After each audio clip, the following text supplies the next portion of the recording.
The ceremonies, the festivities, and practice are now complete. We're live at the Indianapolis Motor Speedway, where a lone engine sings its song.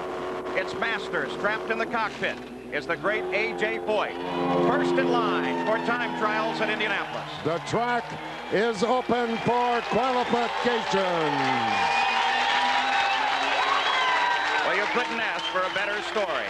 A.J. Foyt, who last fall suffered injuries in a terrible accident, when they drew the order of lineup last night, turned out to be the very first in line. And the legions of his fans are here, ready to watch this qualification attempt. Hello and welcome to Time Trials in Indianapolis. I'm Paul Page with Sam Posey and Bobby Unser here in the booth. Jack Arute, Gary Gerald down below. Bobby, this is a historic moment because many think that it is AJ's last time to qualify. Well, Paul, 30 years ago, Foyt won this race. He stayed.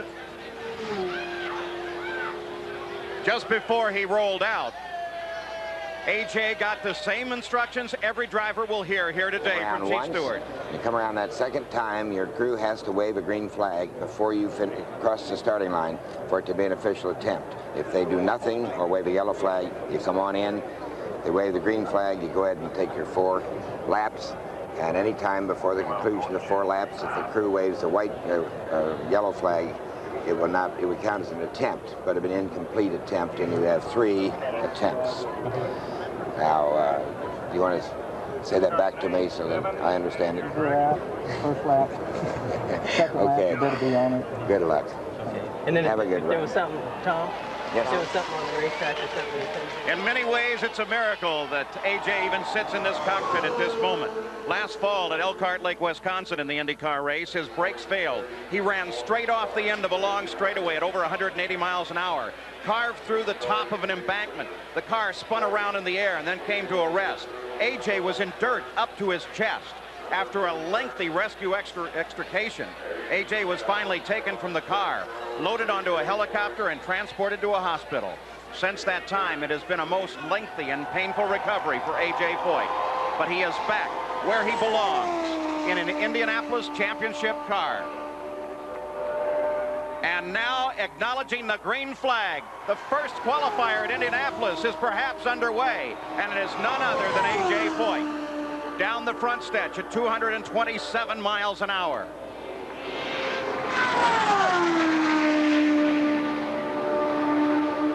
His speed falls off just a bit. 215 miles an hour through the first and second turn. Now the speed begins to climb on the long backstretch.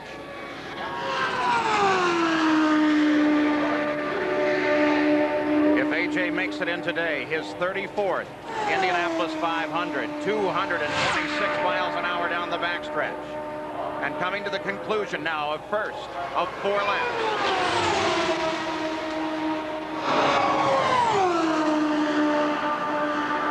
And you like it. Over 221 miles an hour at the time. 40 and 692. 221.174 miles an hour for the first lap. Down the front straight. Again at 229 miles an hour. A.J. Foyt on a qualification run. Before he climbed into the car, he talked in the pit area with our Jack Arute. AJ, for 34 years, you've made this run down through inspection. Is it any different this last time than it was the first time you did it here at Indianapolis as a rookie? Well, I hope it's not the last time. I hope we make this run many more times, you know. But as a driver, it's the last time. Well, we're looking at that right now, and that's what it's looking like. It will probably be the last time as a driver. What are your thoughts, though? I'm not thinking it. I'm just looking at it as another race. We watched you in the garage area early this morning, and you wanted to be alone. You were off by yourself. You had a lot of thoughts that were going through your mind over 34 years of racing here at the Brickyard. Well, I've had a lot of thoughts. That's true. And, you know, I was mainly by myself because my stomach was nauseated for some reason this morning. I don't know why, but I took some vitamins this morning. I didn't have breakfast or nothing. That's the reason why. 223 miles an hour yesterday, and that last practice session had you and the team pumped up. Yeah, it's a little warmer today, and you know, we just got to take what we get and just try what we can. AJ, good luck. Thank you, Jack. A.J. Most of the way Foyt down the averaging backstretch, setting up for turn number 222 3. miles an hour on his last lap now. About 30 years ago, Foyt won this race, and he stayed on top in all sorts of motor racing for a long time. And you know, it's sad in a way to say that there are only 2 drivers in this race, Mario and Gary Bettenhausen, that even remember how good he truly was. Ironically, the injury has brought back all the fire and focus of his early years. He desperately, you see his son there, AJ desperately wanted to be in this race to accelerate his recovery. He endured months of painful therapy. You want your radio back? You want your radio? Well, A.J. Foyt, there's Phil Casey, his chief mechanic, turned his quickest laps ever at the Indianapolis Motor Speedway, averaging 222 miles an hour. Here is the Valvoline qualifying summary, 222.4 miles an hour. A.J. Foyt, for the moment at least, has the pole at Indianapolis. The yearly ritual has now begun. Man alone with his machine, searching for the fastest lap at the world's greatest race course. On the last Sunday in May, the Indy cars will fight with this historic roadway for the 75th time. It is a simple rectangular path, 50 feet wide, 2.5 miles long. Today, the historic ritual begins. The goal of every man here is to win, but to win, you must first qualify. Drive fast, then faster still. The speedway is rimmed with concrete walls that can be unforgiving. A momentary lapse can spell disaster. The risks are tremendous, but the rewards are historic. The speedway can be hard, even on her favorite sons. These were the remains of Rick Mears' car yesterday. Just past 2 in the afternoon, the 3-time winner hit the wall for the first time in his Indianapolis career. A simple mechanical failure destroyed a $1 million machine in a matter of seconds. But the car's final act was to save its lone passenger. Rick climbed from the wreck, smiled at his rescuers. There was pain in his walk, but his eyes burned with desire. 3 hours later, he was strapped back in the cockpit of a new machine. To Rick, the accident was already history. His focus remained on the race ahead and his dream to go faster still. But it's not just Rick. Kevin Kogan is here with Buick power. A surprise, but he's a definite possibility for the pole position. You know, this car may be the best race car I've ever driven here. For Kevin, there have been other cars, other moments. The dream can become a nightmare. I was a victim of that, just like Rick was a victim when he hit the wall this afternoon. So it's something that, you know, enters your mind occasionally, but you just got to not think about it. Rick's teammate, the 1989 winner, Emerson Fittipaldi, climbed to the top of the order with the fastest lap of the week-long practice. The biggest surprise of the week was Buick power, not just in Kogan's car, but in Gary Bettenhausen's. His father died here chasing his moment in motorsports. Gary races for the family name. Defending champion Arie Luyendyk, just off a win in Phoenix, kept his momentum going. The biggest moment was the return of A.J. Foyt, a living speedway legend, back after nearly ending his career in a crash last fall. All of the veterans here know to be fast requires absolute precision. Well, the biggest problem is if you're off just a little, you're not going to drop only a couple of spots. You're going to drop 2-3 rows. Rick Mears is racing perfection. Within minutes of returning to the track, he was back flat out, turning laps above 226 miles an hour, just as quick as before. But one man's dream can be another's disaster. At the exact moment Rick returned to his team, rookie Mark Dismore was fighting for survival. In a matter of seconds, the speedway was littered with the evidence that the quest for speed can take a very heavy toll. But then came the biggest surprise of all. Dismore was conscious, injured, but alive, and should be able to race again. As yesterday turned to night, the speedway had reminded all that the quest for ultimate speed is long, fast, and demanding.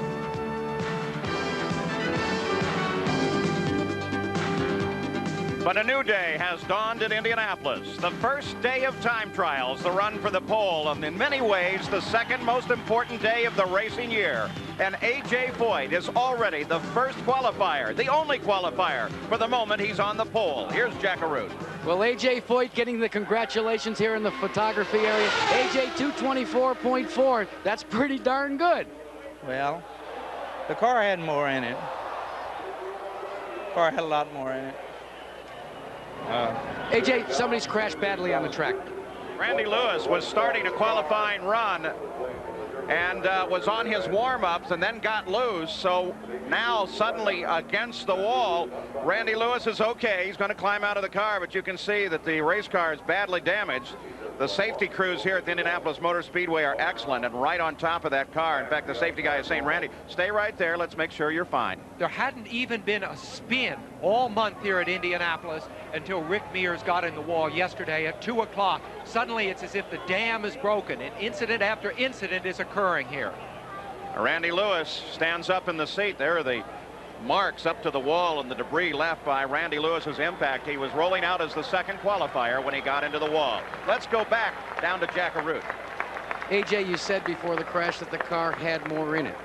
Well, it really does. I think it's a good race setup what we had, and it's just a little bit tight, and I had the crew to raise the gear right before qualifying, and probably, you know, the heat come up pretty quick. But all in all, the cars performed well, and I just didn't do the job probably I should have, because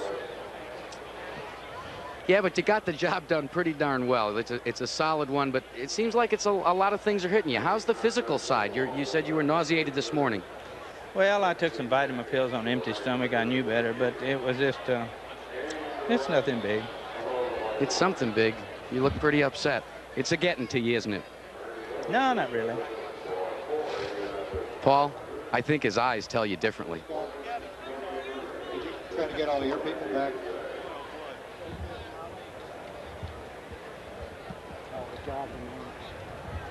Let it out. Just let it out.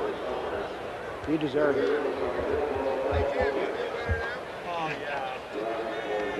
You done, Jack?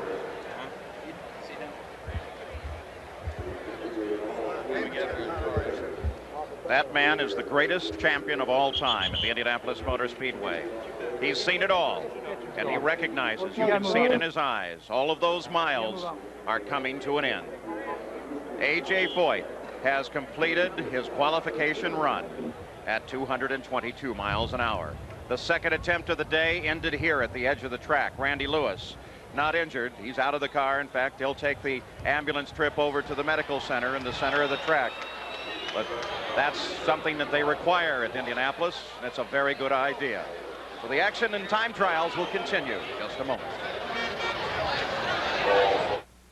When you buy Valvoline motor oil, you get quality, high performance, protection, and now, for a limited time only, great taste. It's Valvoline's 125th birthday, and right now when you buy 12 quarts of Valvoline and buy 12 cans of any Coca-Cola product, we'll pay for the Coca-Cola product. People who know use Valvoline. With other motor oils, you just won't get the great taste of Coca-Cola Classic. The Indianapolis 500 Time Trials. Brought to you by the Big Taste of Miller Genuine Draft Light.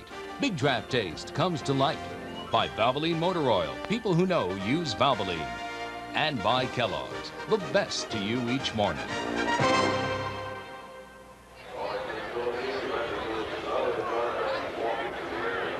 Back live at the Indianapolis Motor Speedway as Randy Lewis's broken and battered race car is on the hook now, being towed back to the garage area for repairs. Randy Lewis on his way to the hospital, though no serious injuries believed involved. This is Randy Lewis as he headed into the corner. He just plain lost the rear end, Paul. He got in there, he was in the right groove, everything looked good, but the car was probably set a little bit wrong, the rear end was loose. Watch it right here. There, it just broke away suddenly. That shows you what happens often when the speeds are so great as they are right now.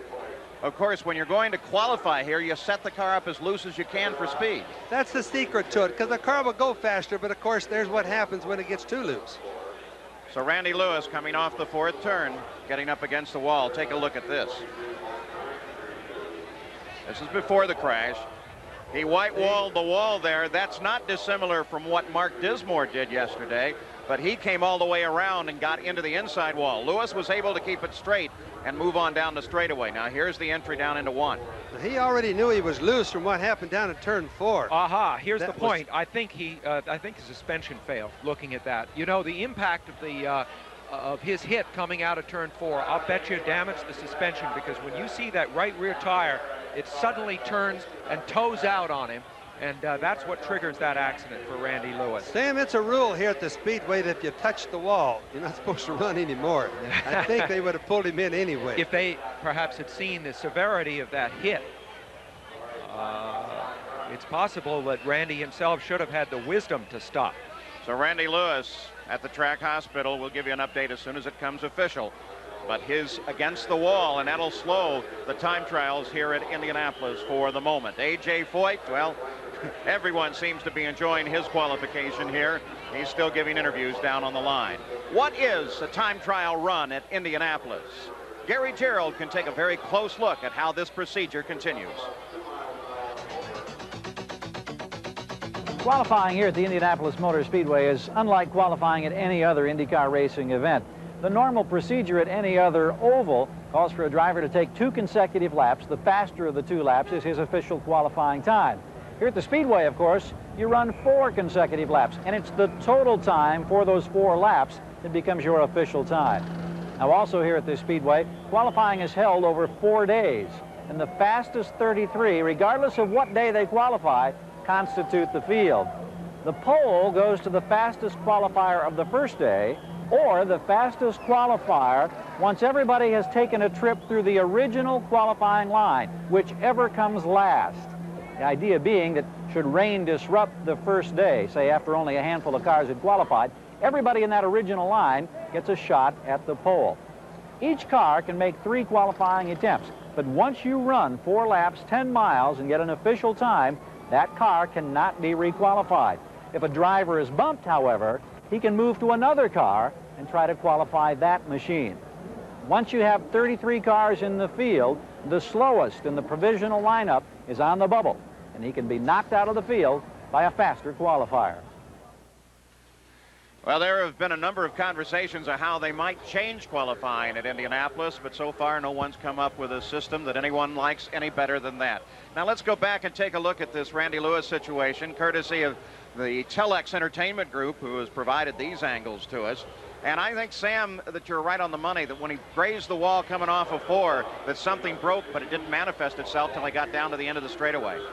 Yeah, there's nothing worse for a race driver than driving a car that he fears is damaged. And under no circumstances, except maybe the pressure of qualifying here at Indianapolis, would you continue. But Randy knew what was at stake. He's qualified well here before. He's had his better moments as a race driver here at the Speedway. He didn't want to give up this moment. Well, you could see as Randy went into the number 1 turn, the right rear wheel, if you looked at it in that last play that we just had, toes out or points towards the outside of the racetrack. That means that one of the radius rods broke. All right, so Randy Lewis has slowed the action for the moment. Gary Bettenhausen is one of the stories everyone is watching here today, with Buick Power a very good chance to sit on the pole. Here's Gary Gerould.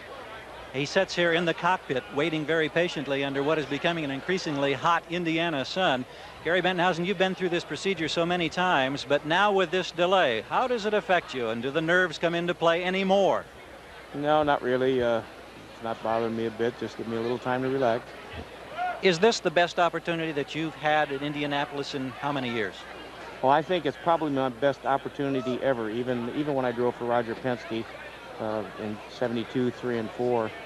I think this car is actually more competitive than the car I had then. What makes this car more competitive?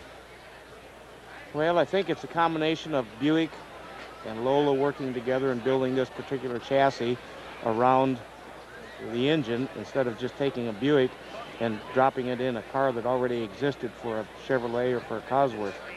And because the engine is a little bit heavier than the Chevrolets, and you know, when you're running this fast, it doesn't take much to slow you down 3-4 miles an hour.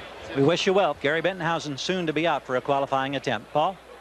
And of course, sometimes those are the longest waits, when you're not really ready to roll out at the time you originally planned. Gary Bettenhausen and the rest are caught with that problem. We'll be back with more of the first day of time trials.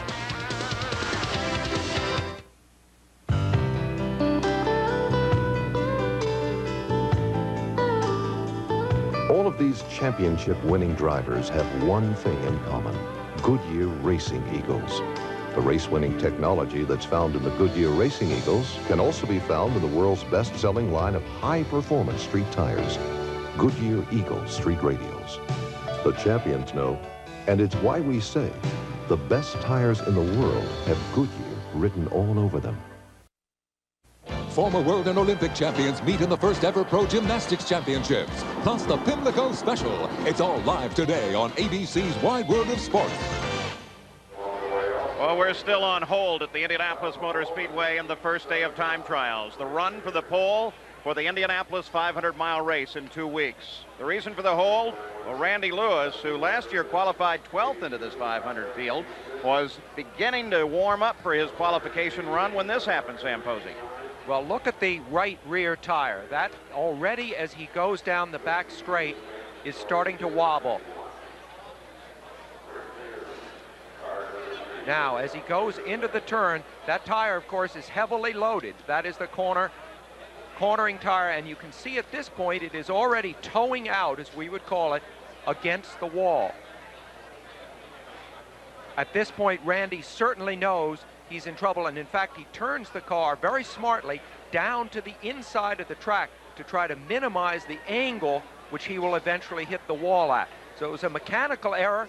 He made a good move in the cockpit once he knew the trouble that he was in.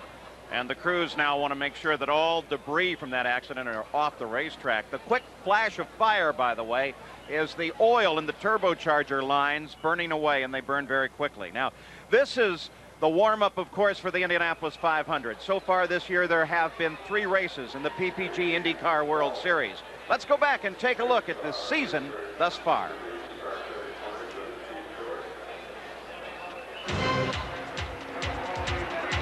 As the 33 rolled toward Dwayne Sweeney's green flag, few would have guessed how many records were ready to fall.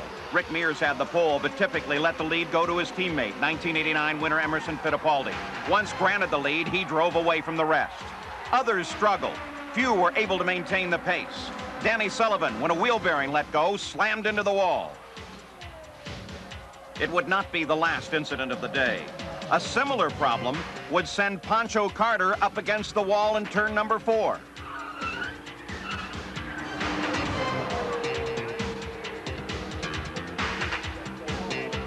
And another failed bearing found Michael Andretti heading for the pits, his right rear wheel on fire. Valiantly, the crew went to work on the car, and after a number of laps in the pits, were able to repair the damage and send Michael back into the fight. Emerson Fittipaldi headed for the pits, now suffering a plague many of the teams had felt. Throughout the torrid run, he had managed to blister his tires.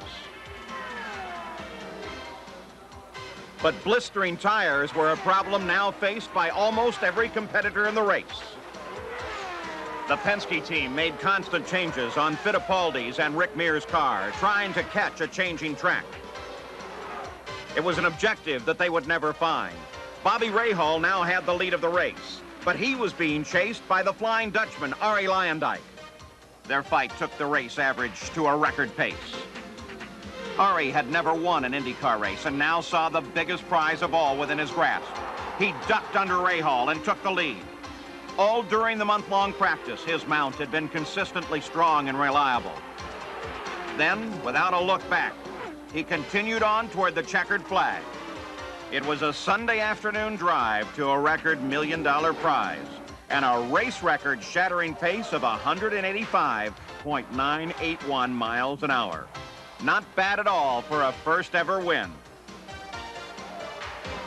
Arie Luyendyk, the winner of the 1990 Indianapolis 500-mile sweepstakes. That, of course, the running of last year's 500. In line to qualifying, coming up, Jeff Brabham, Gary Bettenhausen, Hiro Mashusta, Bernard Jourdain, Danny Sullivan should be up shortly. ABC Sports coverage of the Indianapolis 500 time trials will return after this message and a word from our ABC station.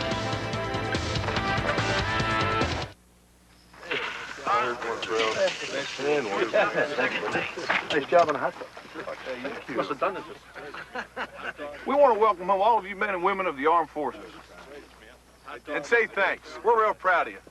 And we know the real stars aren't the ones that play on Saturday and Sunday. To us, you're the real all-stars. You can have my front row seat anytime. Yeah, come on, guys.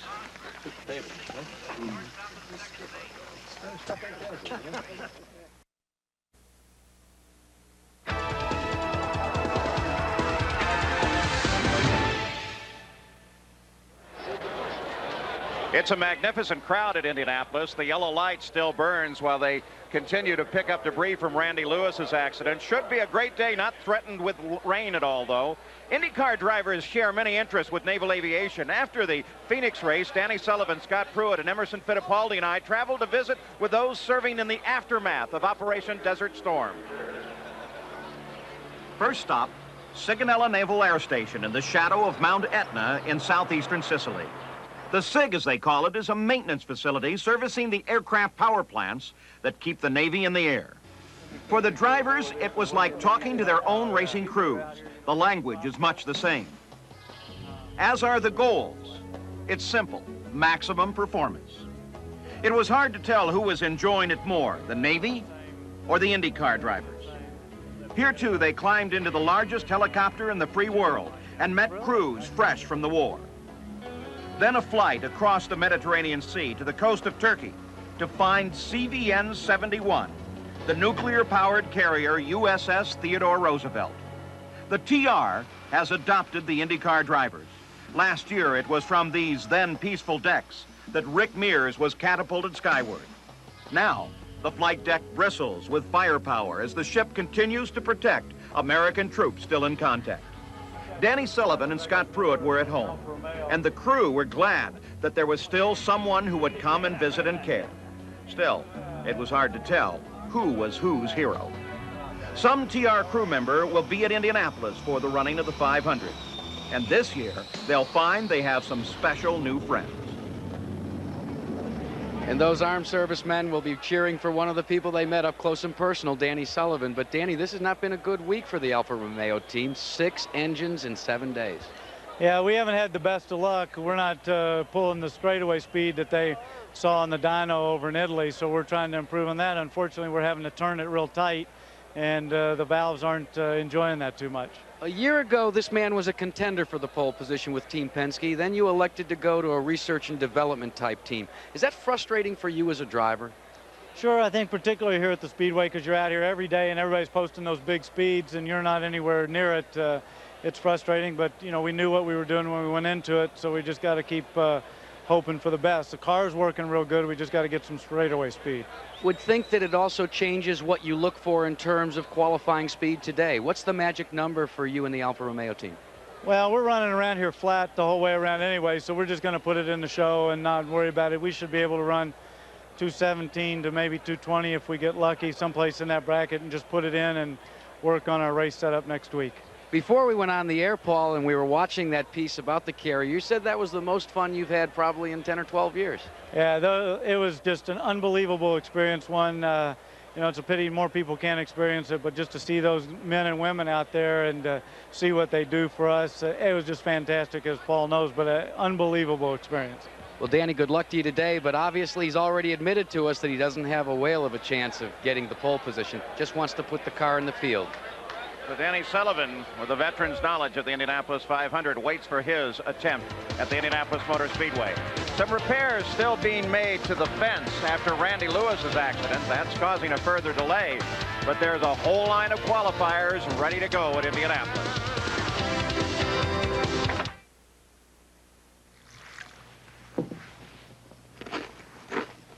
What was that? What was what? I heard a noise. Oh, it's not Nani. Oh. There it is again. What? It's that noise again. When you go back to sleep, I told you it's not Nani. There's no mistaking that nut and honey taste. Crisp flakes of corn smothered in sweet honey and roasted peanuts. Now, I suppose that was nut and honey. Nope. Kellogg's nut and honey. That was the milk. Crunch. Michael and Mario Andretti wait. Mario is 8th down on the line. Michael right behind, but talk about tension. The delay here eats at them. So the crews seem to have now finished their work on the fence in the first turn, and the pace car has made a final inspection. Now, we mentioned a little while ago about the terrible accident yesterday involving Mark Dismore, who makes his home not far from here in Greenfield, Indiana, and here it was. Dismore touched the wall with the right rear coming off of the fourth turn. Then the car backed into the inside wall, literally punched a hole in the wall, then came off and into the pit barrier head on. Then the car disintegrated. You can watch Paul. He gets right out. He loses the rear end. Now he's hitting in a very bad direction, right towards the wall, 90 degrees. Car turns, punched a big gaping hole in the wall right there. Glances right over in the worst place on the track, the end of the pit wall, the entrance wall going into the pits. Worst place in the world you could hit a wall here at Indianapolis. And that's on the right-hand side. That's what's left of the tub. That's where Mark is. And of course, that part stayed together fairly good. Now it took some time to rescue him from the car. He was taken to Methodist Hospital here locally. And now Jack Arute has an update on Mark Dismore's condition. Paul, and the update is very positive. He's just completed 6 hours of surgery by Dr. Terry Trammell on his extremities. That would be his arms and his legs. He is in the recovery room, but he is listed in good condition, and that is certainly very, very good news. Not only good, but surprising. The report was he never lost consciousness at any time during that. Here is Jeff Brabham, who now rolls out on his warm-up lap, ready to qualify at the Indianapolis Motor Speedway, already coming down the backstretch as fast as he can and building up speed. The great IMSA champion who's never won an IndyCar race. And Paul, that's a different car. We're used to hearing Lola and Penske's here. That's an True Sports car, and it's got a Judd engine in it. They haven't been having an awful lot of luck with the horsepower out of that. It's been way down on straightaway speed. The sister car, which is driven by Scott Pruitt, has gone through 4 engines in the last 4 days, blown 4 of those Judd engines. So this team is not one that is very confident at this point. Let's go down to Jack Arute.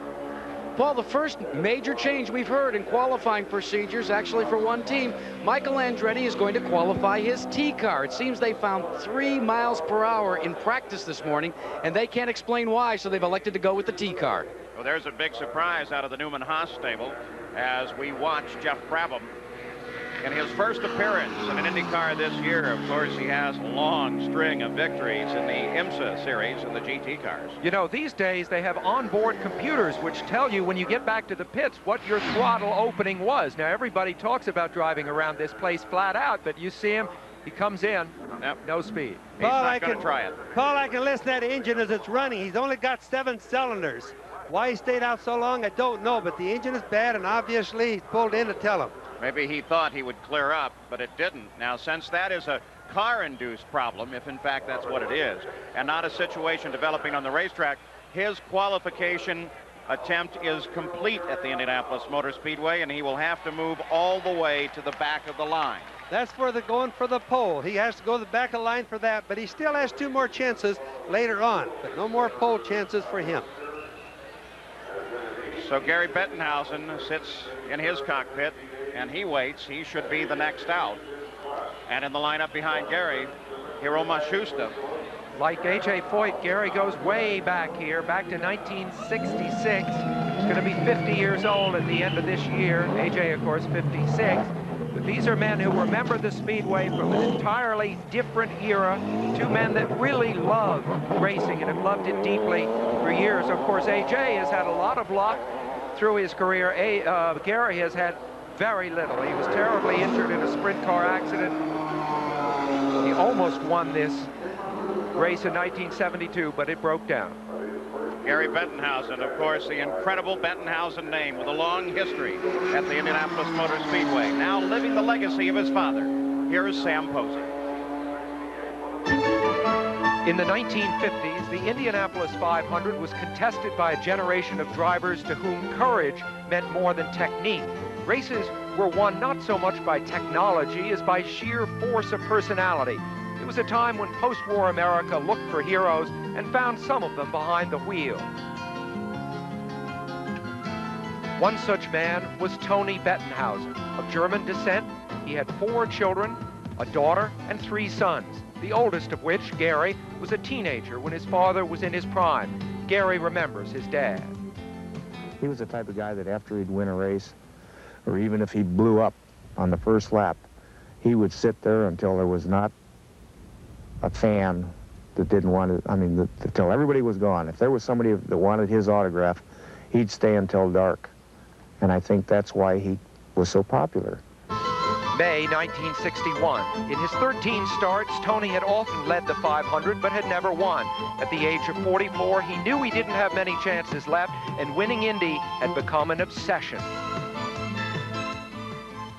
He called me at noon, and how he had some brake shoes being worked on for one of the tractors or the combine or something, and he asked me to call and see if they were ready. That was noon, and 10 minutes after 2, Jack Beckley called me, and he was gone. He had been killed, not in his own car, but testing a car for a friend.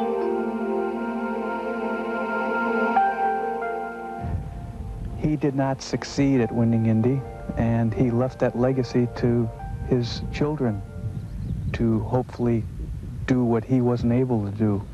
And I remember when I first started it, we all had it in our mind that we'd win the first one for Tony, and then the second ones would be for ourselves. So it was just something that we wanted to do for him. Tony's death was to be a harbinger of frustration and misfortune. Gary would lead the 500, be on his way to victory and the fulfillment of his father's dream when just 17 laps from the end, his car coasted to a stop.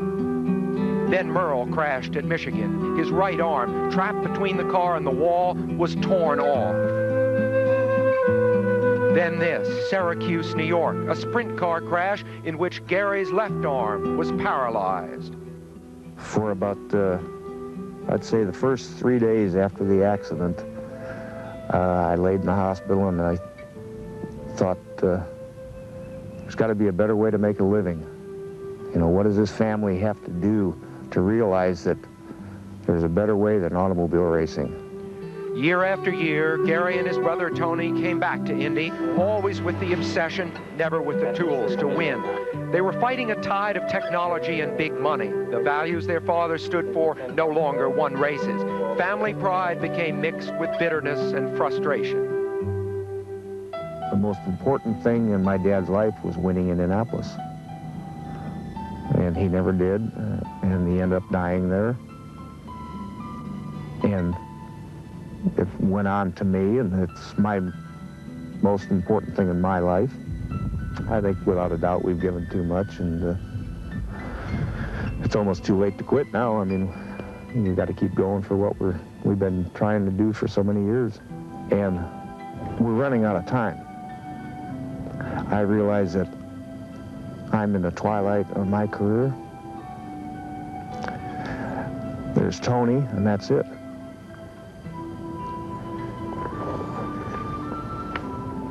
Tony doesn't have any boys. My 2 boys will never drive. So we're running out of time.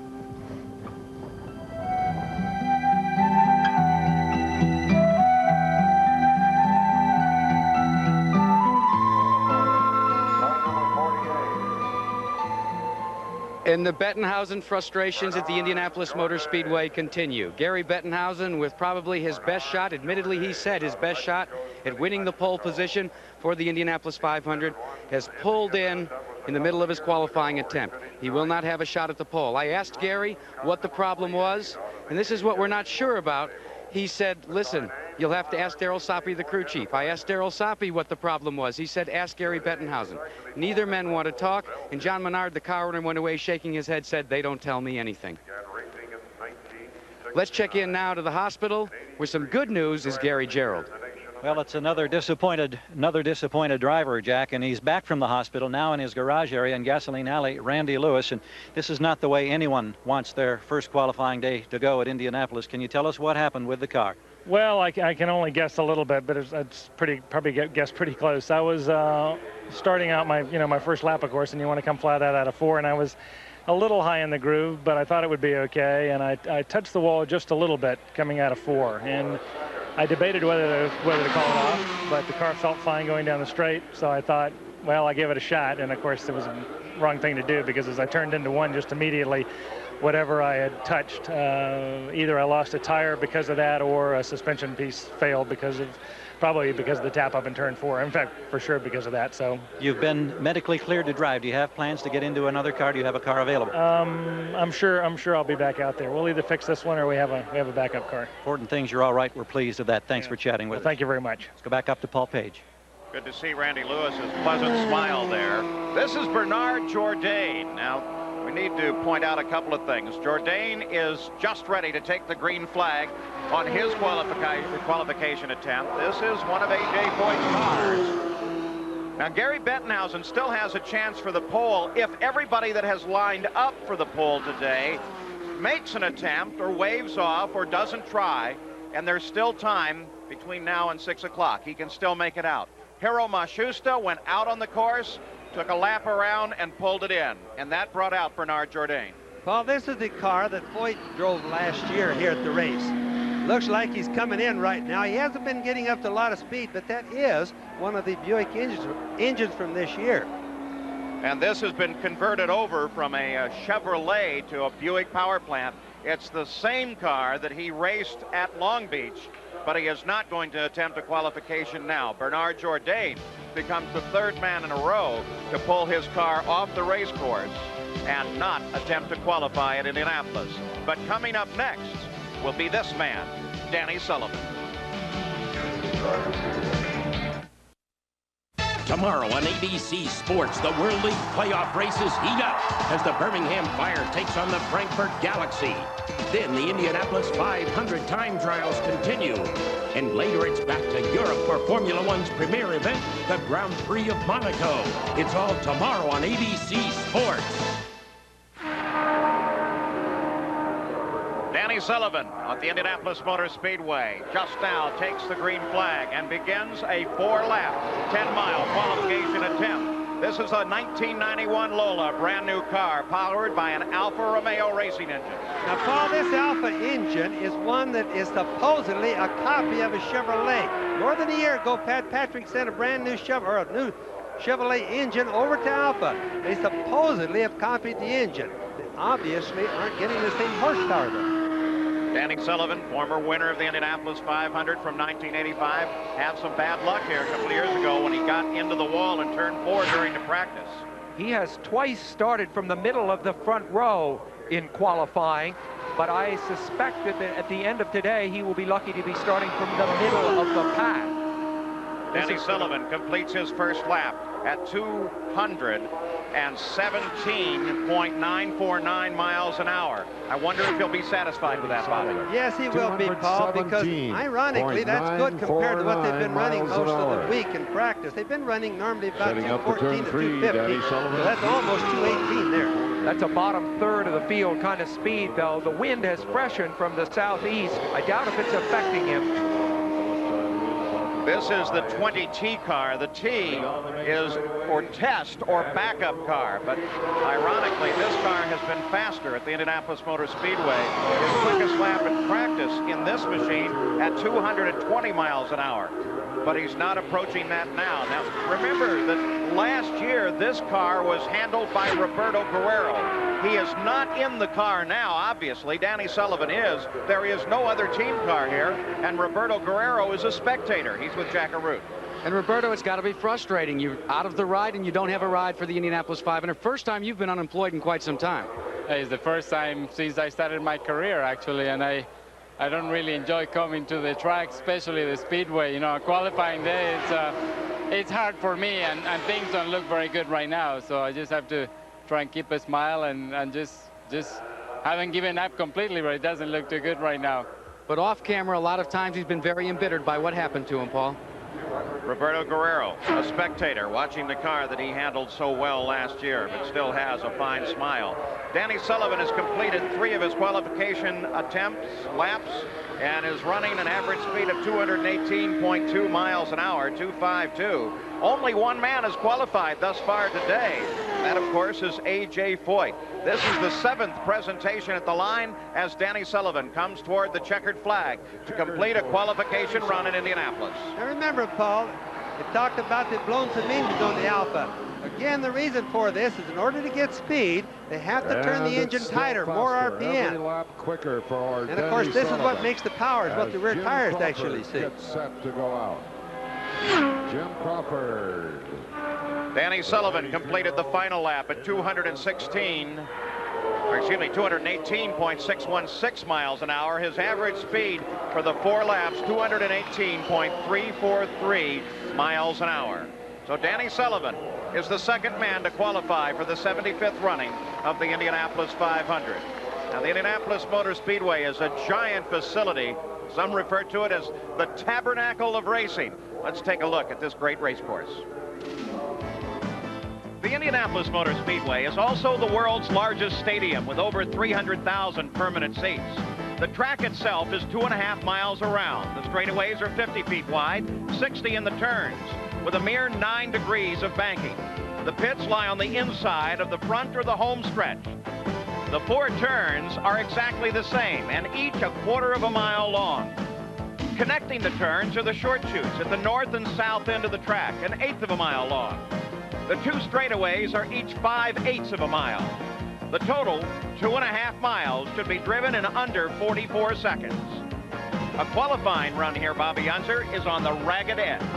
Well, Paul, the lap begins right here on the front straightaway. Now, notice as he goes into the turn, how easy he moves the steering wheel. Now, that's wide open around here. There is no lifting and no braking when you're qualifying. How fast you come off this turn, 2 right there, makes the difference on the straightaway speed. This engine will be turning 12,400 RPM, 230 miles an hour. And look at this, wide open into turn 3. Down and right back out. The driver has to keep his head up really straight and look way far ahead, because that's where he's going to be in just about 1/2 second. Often real close to the wall, sometimes no more than 1 foot. Now, this is the front straightaway again. It looks like a dead-end alley down there. And on the track now, that bright green car belongs to Jim Crawford. It's the 26T car, again a backup car. It's seen speeds at 225.6 miles an hour thus far during the practice.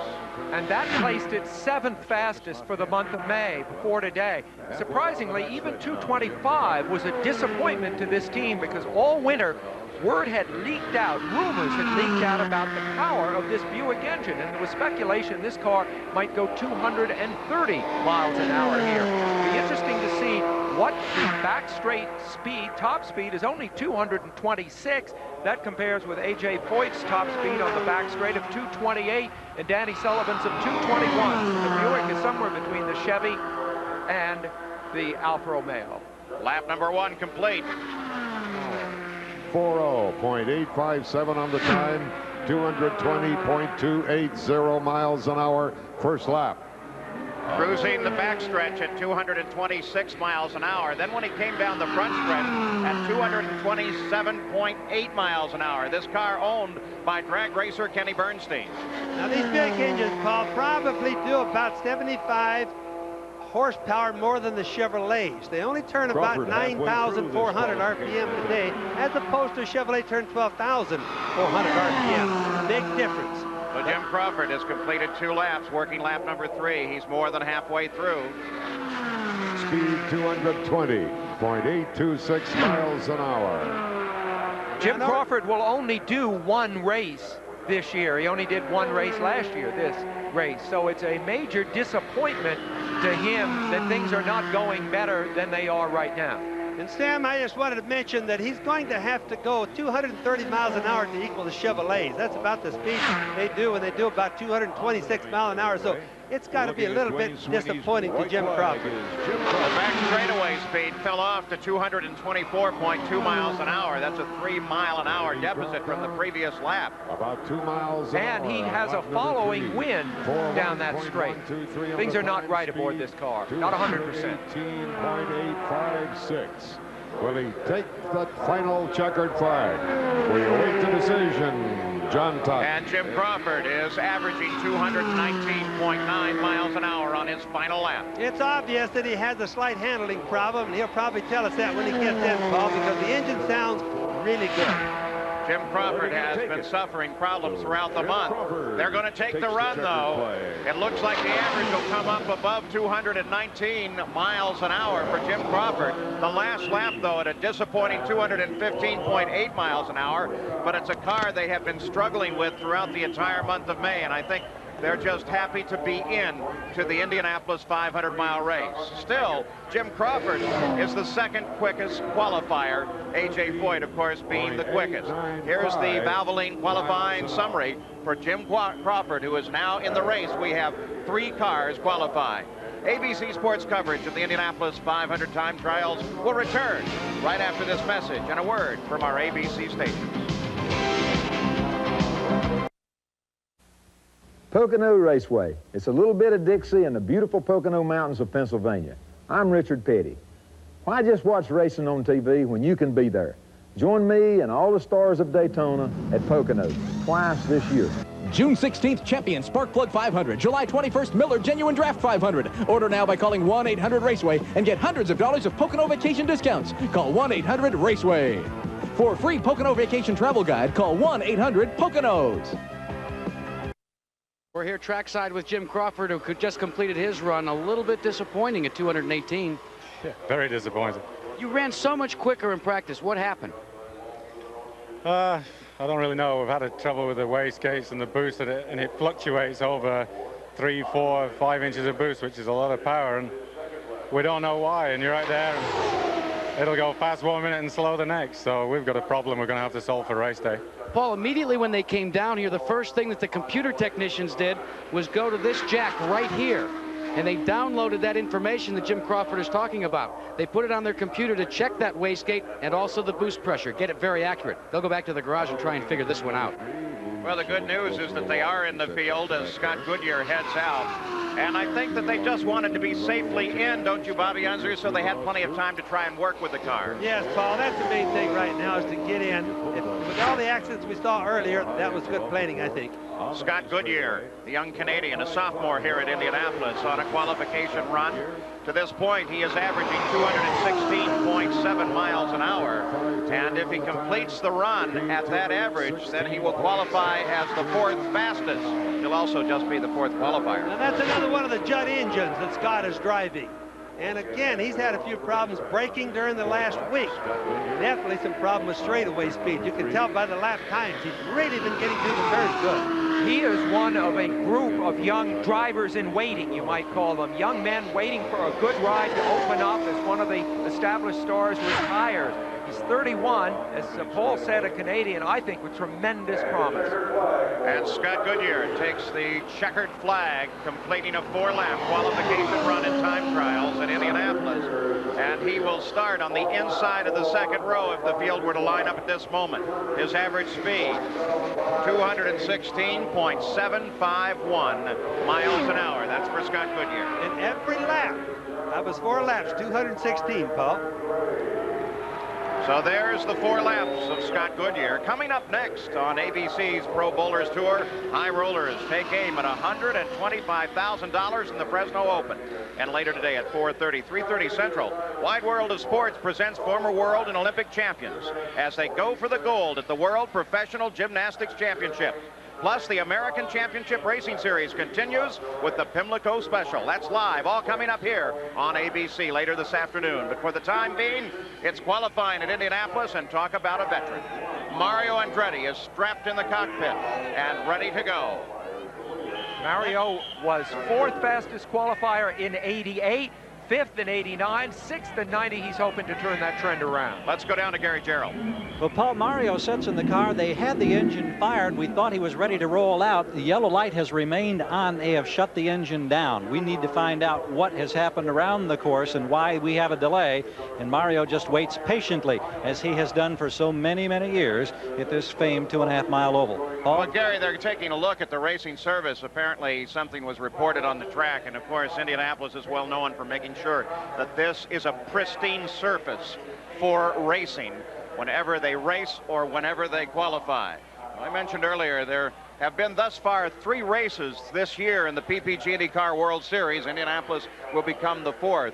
So far, it's been a fairly interesting season. Let's take a look. The 1991 PPG IndyCar World Series opened in Surfers Paradise, Australia, the first time for kart outside North America. Michael Andretti took the early lead and began a battle with Al Unser Jr. in a replay of last year's championship fight. All along the beachside street circuit and before a giant crowd, the two waged their battle. And then at the chicane, Al jumped a curb and slammed into the wall. Mario Andretti tried to avoid, but struck Al's car. It ended Eddie Cheever's day as well. Now Rick Mears put up a fight with Michael Andretti and got past into the lead. Now it began to look as if it was Rick's race, as he began to outdistance the competition. But soon he became entangled in traffic and was blinded by a setting sun. The combination of the two were too much even for this champion. Mears drove off the end of an escape road as Randy Lewis caught the barrier. The race now fell to young John Andretti. It would be his first IndyCar win and a first checkered flag for the Jim Hall VDS team. Bobby Rahal would come home in second place. A month later in the Toyota Grand Prix of Long Beach, Michael again had the pole and led the field toward the first turn. Michael would lead the entire first lap and drove viciously to keep away from a charging Al Unser Jr. But by the end of the first lap, Little Al took the lead of the race. But the fight was not over as Michael Andretti stayed right at his heels, followed closely by Emerson Fittipaldi. In the meantime, Eddie Cheever was carving his way up through the field. A 10-year veteran of the Formula One, he was at home on the Long Beach Street course, now driving in his sophomore year for the Chip Ganassi racing team. A battle began for second place between Emerson Fittipaldi and Michael Andretti as Al Unser Jr. drove away from the competition. On the final pit stops, Michael Andretti roared out of the pits trying to take second place. Emerson Fittipaldi pulled out in front of him and the two tangled. It was a spectacular accident, but fortunately neither driver was injured, though they were both out of competition. And Al Unser Jr. took his fourth straight win in the Toyota Grand Prix of Long Beach. A week later at the Valvoline 200 on the Phoenix Mile, it was Rick Mears with the pole, but Michael Andretti took the early lead, chased by Rahal, Sullivan, and Mario Andretti. Mears began to experience handling problems and fell steadily backwards. The racing was stupendous, 2 and 3 abreast, until Scott Goodyear caught the wall in traffic. As most headed for the pits, Leyendyke stayed out and took the lead. Later, as Guido Dacco caught the wall, Arie Leyendyke was able to see the accident. It gave him just enough room to turn down to the pits. Dacco was uninjured, and Leyendyke was able to maintain the lead. A furious battle developed behind Leyendyke for second place between Fittipaldi, Rahal, and Michael Andretti. Michael used an unconventional outside line to continue his race. As Fittipaldi and Rahal battled with Michael watching from a seat just behind, Leyendyke drove away from the rest of the field. On the last lap, the yellow flag came out because of Danny Sullivan's blown engine, and Arie Leyendyke coasted toward the checkered flag, winning his second IndyCar race. Again, Bobby Rahal came in second place.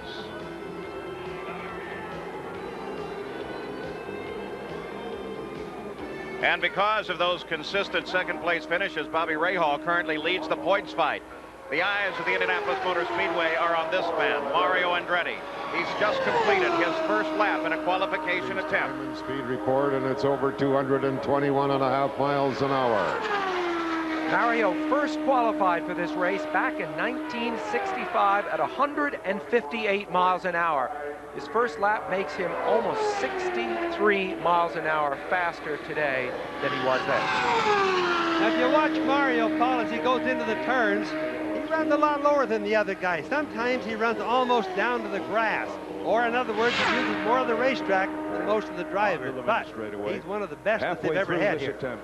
Mario Andretti completes lap number 2. To this point, he's averaged 221.5 miles an hour, but he picks the average to 221.699 miles an hour with another lap at 221.8. Down in the pits, he's being watched by his son, Michael Andretti, and Gary Gerald is there.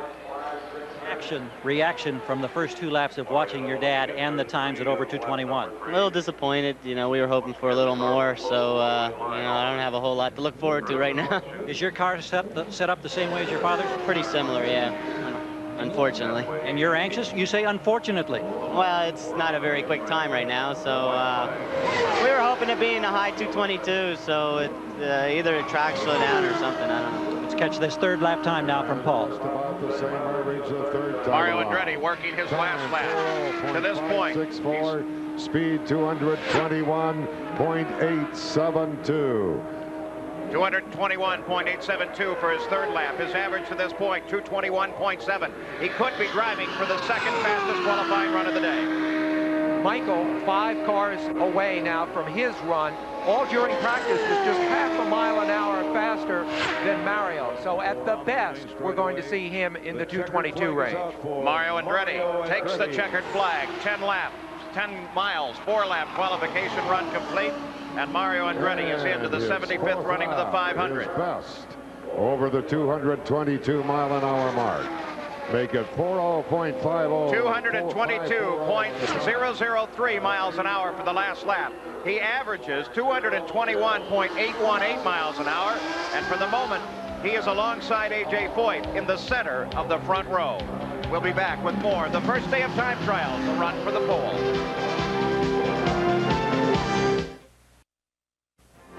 The Indianapolis 500 time trials. Brought to you by Goodyear, the unanimous choice of every single team trying to qualify for the Indianapolis 500. By Old Spice deodorant, because prevention is the ultimate form of protection. Count on it. And by Kellogg's, the best to you each morning.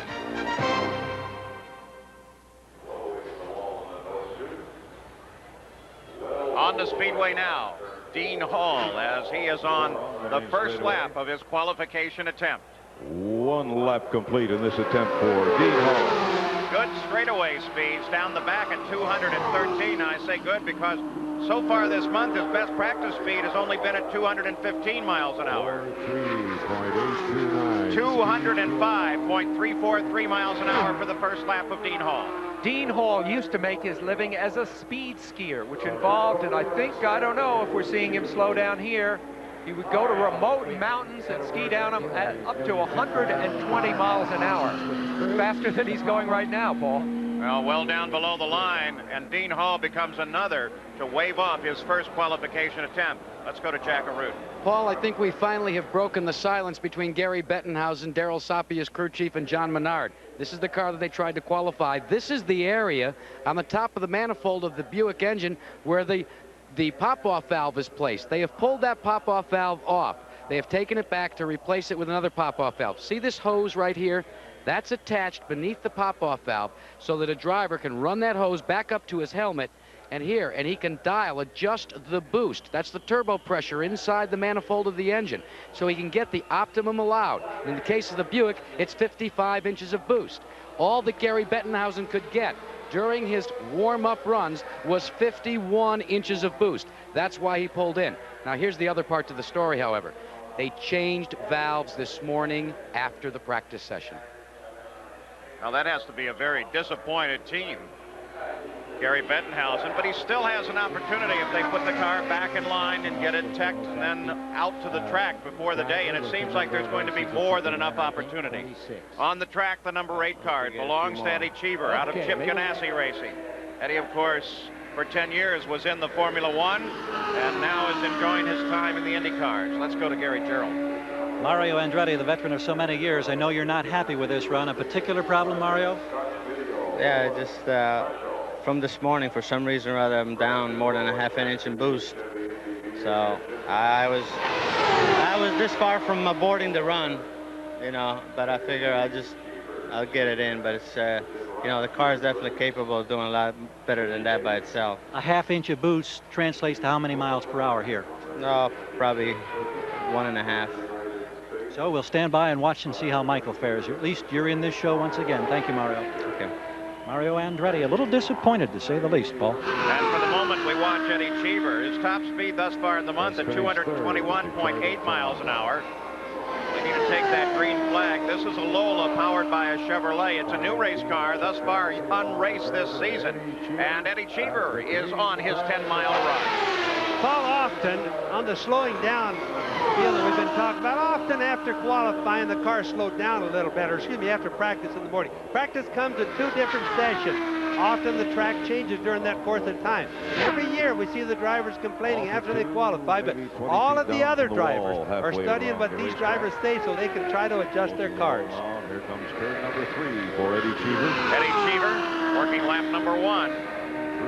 You know, for a 500-mile race, where you qualify is not as important of itself as how you qualify compared to your expectations. And I think that's why Mario, who after all is alongside AJ in the front row at the moment, was so disappointed. Now, Eddie Cheever has not managed to get into the top 10, although you see his speeds there now.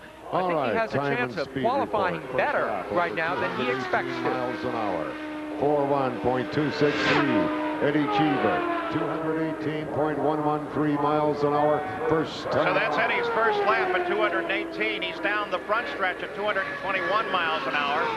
Then came off about 6 miles an hour in the turns to 216 on the back stretch, back up to 222.7 miles an hour. The track obviously is slow for whatever reason, the weather probably.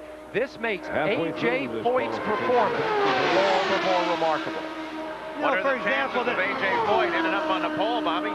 Yes, that would make a lot of people happy. But, you know, as we listen to the speeds down the straightaways, 222 miles an hour, it just isn't good, Paul. It isn't fast. With a Chevrolet engine like Eddie has, he should be running 227 to 230.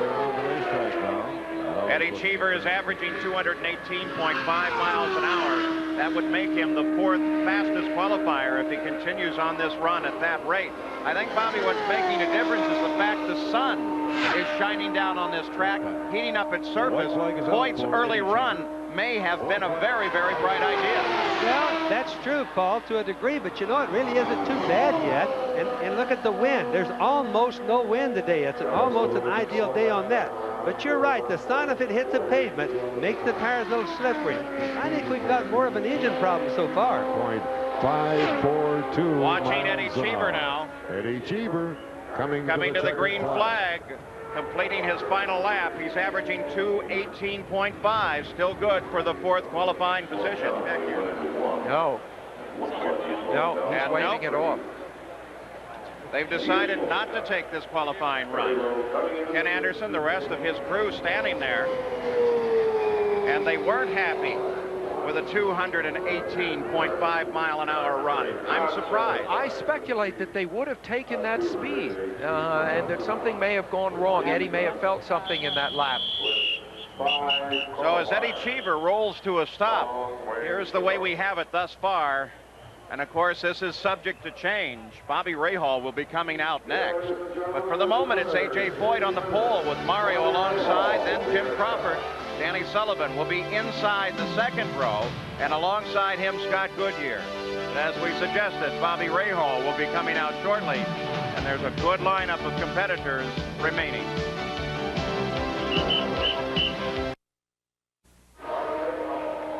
Maury Crane's one of the co-owners of Bobby Rahal's car on the Gallus Craco Racing Team, as Bobby Rahal has just acknowledged the green flag, beginning the first of his 4 laps at the Indianapolis Motor Speedway. Off of 2. Rahal in a Chevrolet-powered 1991 Lola. 1 race on this chassis. It finished 2nd at Phoenix. Rahal, an expert on military history, was asked, so to speak, to lead the charge for Team Gallus. He has been the man in this team with Al Unser Jr., who's been really pushing all week to try to get the pole. 1 lap complete in this qualification. So Bobby Rahal flashes across the line. And down into turn 1, his first lap speed at 221.5 miles an hour. That would put him on the outside of the front row if he can continue to maintain it. Let's go down to the pits, Gary Gerald. Maury Cranes, of course, the car owner for Bobby Rahal. Satisfied with the first lap, Maury? First lap is great. We have to improve a little bit, you know what A.J. Foyt did. Your concerns? Not really. Let's see what happens on his next lap. Let's see what happens then. All right, we'll keep anxiously watching the clock. Maury Cranes, who, of course, along with Rick Gallus, has this potent Gallus-Craco team, a 1-2 punch. Right now it's Rahal. Soon it'll Al Unser Jr. If there's such a thing as qualifying day metabolism, Rahal, who has never sat on the pole, has had that this week. He's been working up to this moment all week. Very extroverted behavior in the garages, riding his bike around, making jokes with people, laughing. And I think he's delivering the goods right now. 2 laps complete, and he's averaging 221.7 miles an hour. Down the front stretch at 225.5 miles an hour, and then he slows down. That's surprising on the backstretch by a half a mile an hour. It all has to do how fast you come off the turns, but you can watch Bobby's trying harder, Paul, because you're getting closer to the walls or using more racetrack. And he's getting a report by radio on what his speeds are. Well, if Bobby Rahal continues keeping up this pace, he will qualify at the outside of the front row. A.J. Foyt still has the pole. Mario Andretti will sit alongside, and Bobby Rahal may be pushing his way into the front row.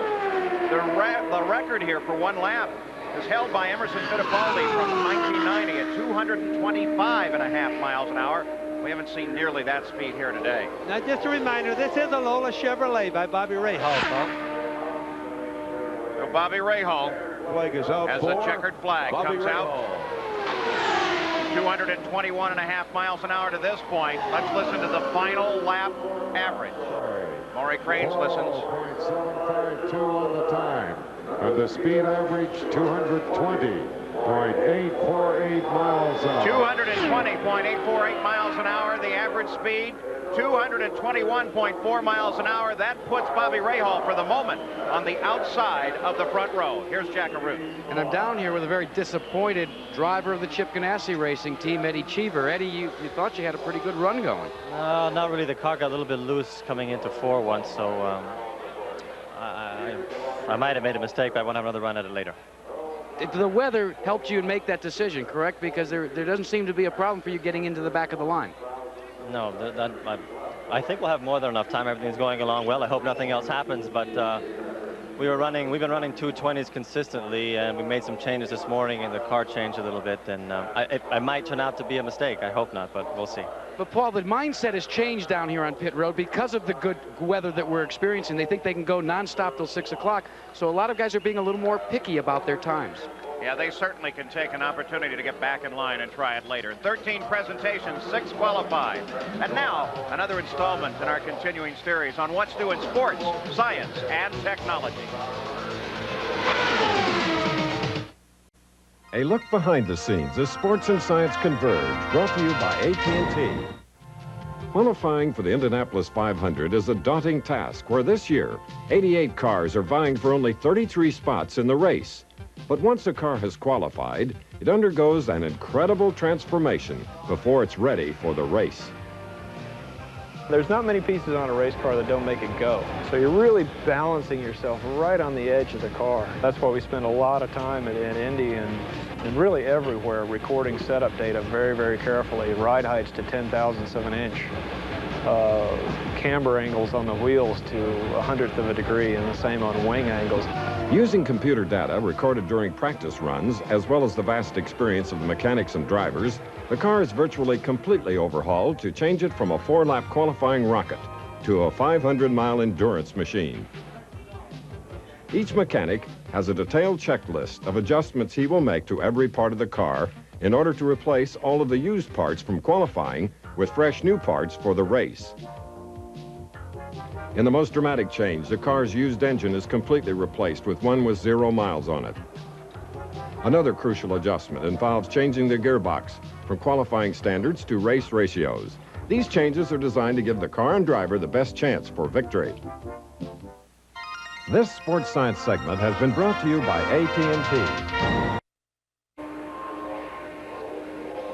At Indianapolis, the first day of time trials on the race course, another great racing name, Andretti. This is Jeff Andretti, Mario's youngest son.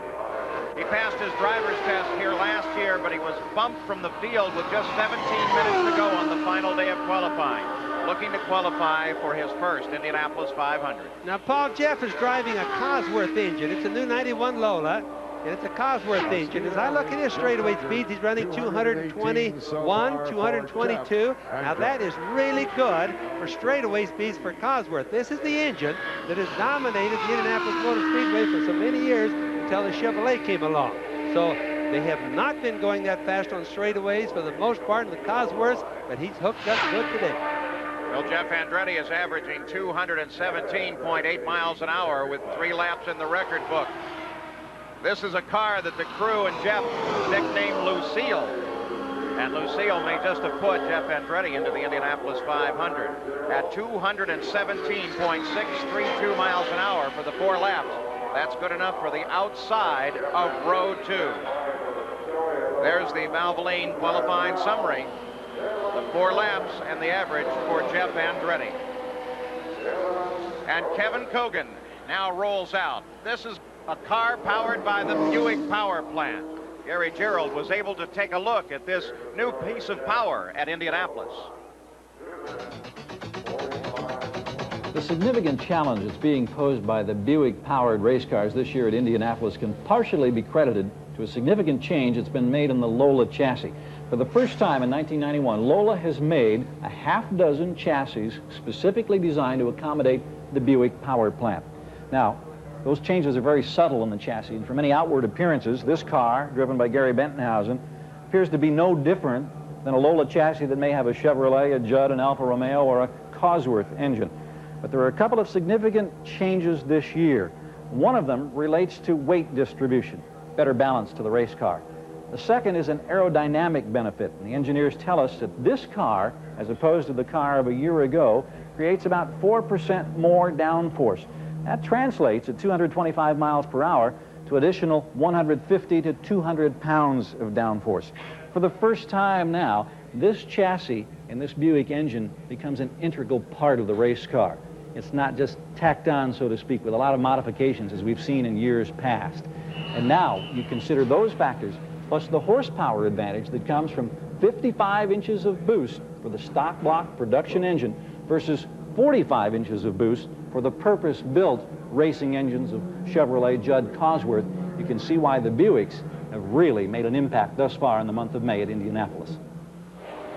Kevin Kogan on the racetrack in what just may be a qualification attempt to run for the pole at Indianapolis. The current pole speed is A.J. Foyt's 222.443 miles an hour.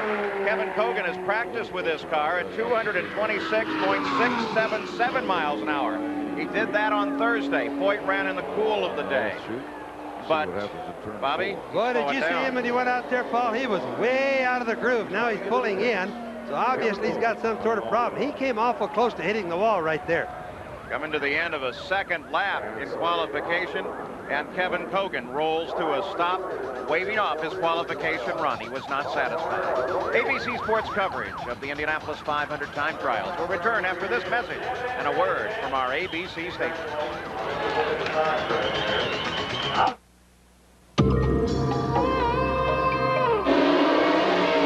The technology developed on the track for the awesome 650 horsepower Lumina NASCAR champion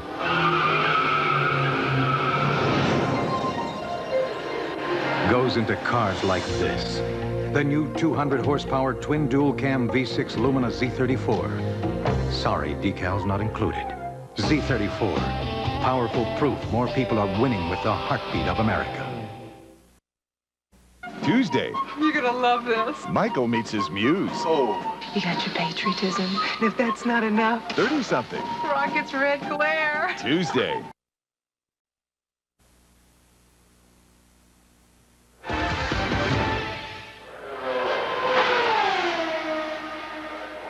And in Indianapolis, a most pleasant surprise. A.J. Foyt continues to occupy the pole position at 222.443 miles an hour. Mario Andretti would start alongside. Outside would be Bobby Rahal as we look through the rows here.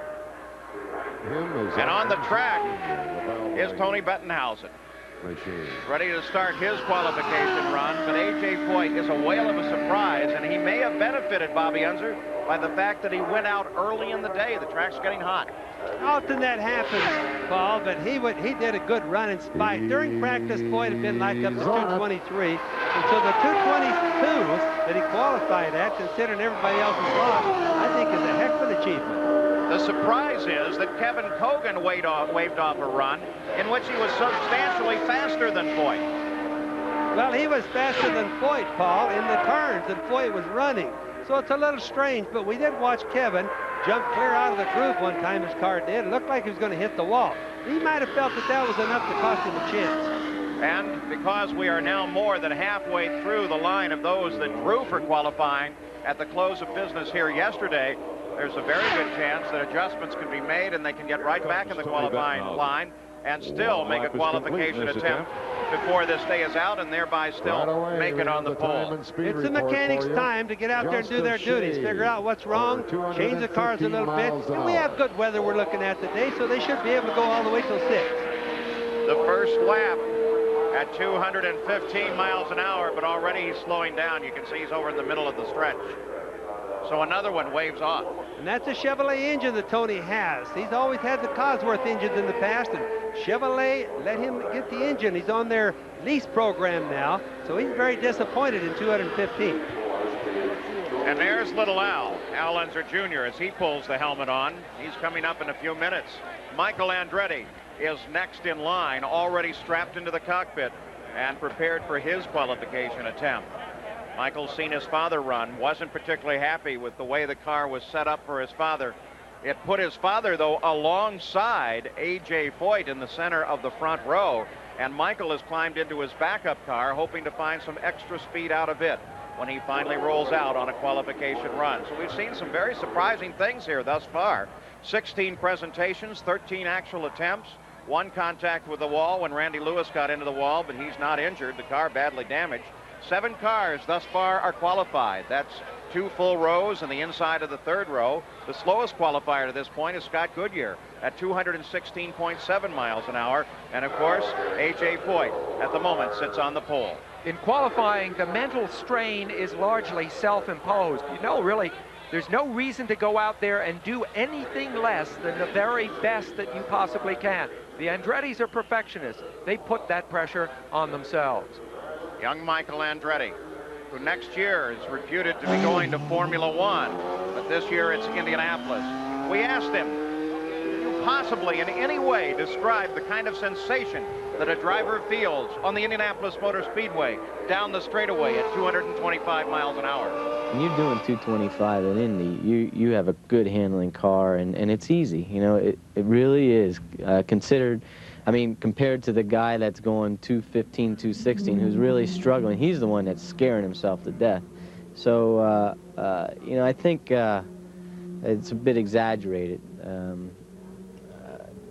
Indy is actually one of the easiest racetracks there is to race on if the car is right. 7 times he's taken the flag in the Indianapolis 500. By the way, easy for him to say it's easy. Most other people find it very hard. Michael Andretti, the backup car. Best finish here 3rd in 1986, continues to warm up. Now, if you were going to run the 4 laps or 10 miles at different speeds, how long would it take you? Let's give some considerations. 55 miles an hour, it'd take over 10 minutes. A little bit faster at 100, down to 6 minutes. 225, the qualification run is over in 2 minutes and 40 seconds. Bobby Unser, that's flying. That's fast. If you could go to the grocery store that fast or go to work that fast, it wouldn't take you very long. We'd have a lot more work time. Makes you wonder, too, how fast can they ultimately go at Indianapolis? Have you ever hazarded a guess? There is no limit to it, Paul. Many people ask me that question, and the answer is there is no limit because technology is what's doing it. These drivers are really not any better today than Barney Oldfield was a long time ago. It's just that they're up at the same time that the new cars are coming along. When you realize that it's safer now lapping at 225 than it was, say, 30 years ago at 160, it makes you realize you could go 300 here if you had the accompanying technology. Especially, Sam, if we watch the accidents that we've watched today on this television. Incredible, isn't it? Michael Andretti's fastest days thus far during the practice. Twice he's led the Indianapolis 500 in 86 and 89. He fell out of the race while leading in 1989. This backup car is a Lola and it is powered by a Chevrolet. But there is a problem being reported in the pits. Let's go to Jack Arute. And the problem is with Rick Mears and his car. Now, that is the T car, the only one he's got. They had actually the valve, the pop-off valve on the car. About an hour ago, they discovered that they felt the valve was defected. They went to USAC and said, we want to replace that valve. USAC, however, didn't rule. Now, there's some question as to who's right and who's wrong here, but the end result is they have removed the pop-off valve off the car. It is going through inspection without another pop-off valve. They're going to insert it on the car, so it will be untried and untested. But here's the remark that Rick Mears made to Jack Beckley, Chief Technical Advisor for USAC. If there's something wrong with this valve, I'm coming back in. USAC, of course, is the United States Auto Club, the sanctioning body here at the 500. That's Michael Andretti. He's one of his two car owners, Carl Haas, as Michael has completed 2 laps and is averaging 220.6 miles an hour. A.J. Cole, for the moment, is still safe. Consider the implications of that valve issue when you consider that it was Gary Bettenhausen who had come into the pits because of a problem with the valve fitted with no time to test it. I'd be very surprised to see them take this run. You saw Carl Haas shaking his head. I think, Paul, that everybody's generally having the same problems. I think it's, like you said a little bit earlier, the heat is getting to everybody. You can see Carl Haas is disappointed, but so is Michael. Michael's been running a lot faster than this all last week.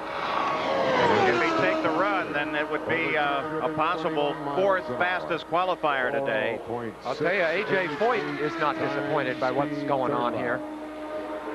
You can watch Michael's groove as he goes around. He's really running a lot of it, way down to the grass and not using up as much racetrack as normal.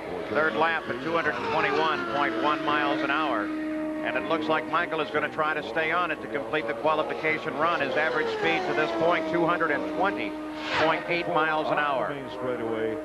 The checkered flag is out for... And Mario Andretti accepts the checkered flag from starter Dwayne Sweeney. Michael Andretti completing his qualification run. Carl Haas walks away, not happy with the performance of either one of his cars. Gary Gerald? Well, we walk alongside Carl Haas. We got you from the backside, Carl.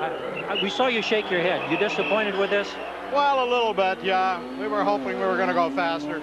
What accounts for this slowdown in speed? Is it all strictly conditions because of the weather?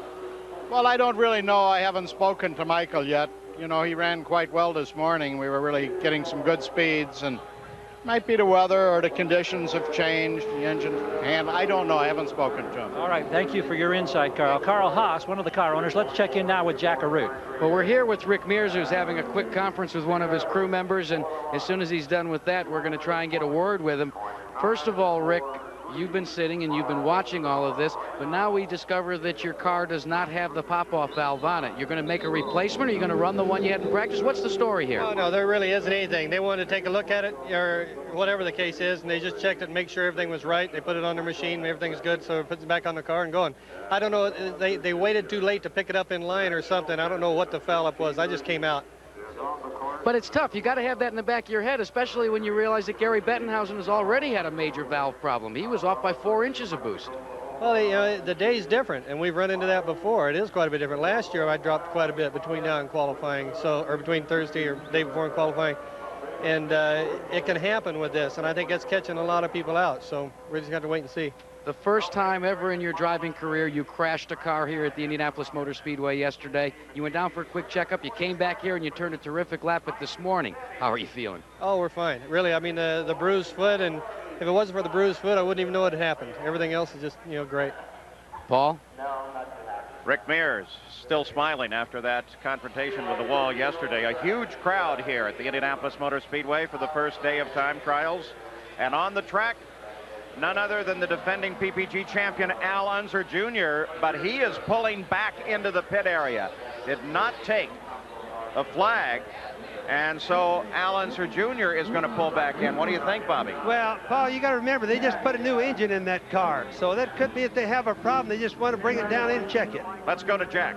Paul, that was pre-planned. They blew an engine in practice this morning. They replaced the engine, and again, they're thinking the conventional wisdom is that they can go until 6 o'clock tonight. They wanted to take that opportunity just simply to shake the engine down. They'll get in the back of the line, and they'll present it for qualifying. And so the car is not actually presented. It's been presented, but it hasn't made a qualifying attempt, so it has 3 other opportunities to qualify. Al Unser Jr. out and then back in. Let's go to Gary. We talked to you before the run while your dad was out there. There was disappointment, and you kind of had a feeling that it might not be the number you wanted. The result now and your reaction. Well, I think you could see it. I was pretty much right on. Actually, I was even slower than I thought I'd be. It's a very disappointing day. All right, the sentiments and the thoughts of Michael Andretti as we go back to our colleague Paul Page upstairs. So qualifications continue underway. Scott Brayton rolls out onto the racetrack, but A.J. Foyt, for the moment, sits on the pole. Will he be able to continue to hang on? Michael Andretti inside the second row as the first day of time trials continues.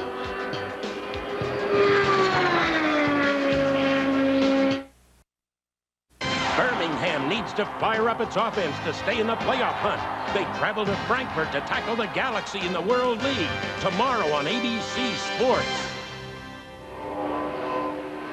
Well, it's Scott Brayton who is warming up now for his qualification attempt in 1985. He held the 1-lap record here at 214.199 miles an hour. He'd wave that one off in a New York minute here. Scott Brayton completes lap number 1. His qualification attempt at 209.2 miles an hour, but 209, he's been a lot faster than that. He's not going to accept this one. His engine doesn't sound good, Paul, and I look at his speeds, and it kind of goes along with his engine. It wouldn't surprise me for him to find out he's got a cylinder not working good. You know, there's so many contradictions, Bobby Unser. On one hand, they'll tell you with all the computerized equipment on the cars and the ability for them to project the future with those computers, you'd think that everything would go quickly, but it seems that they're always wrong. Let's go down to Gary Gerald. Well, Paul, Bobby Unser was right on it with the sound. You could hear it plainly down here on pit road, and we were near the crew, and the crew was hollering as he completed the first lap, "Come on, baby, clean out, clean out." They wanted that engine to clean up, and at 209, obviously, it wasn't doing it. So now they're chasing, running to find out what the specific problem was. Well, we've come a long way from the first Indianapolis 500 in 1911 to today. Sometimes, Paul, the spark plugs get fouled when they sit there and warm them up before they go out for qualifications, and maybe that's what happened to Scott Brayton. At any rate, he definitely wasn't running good.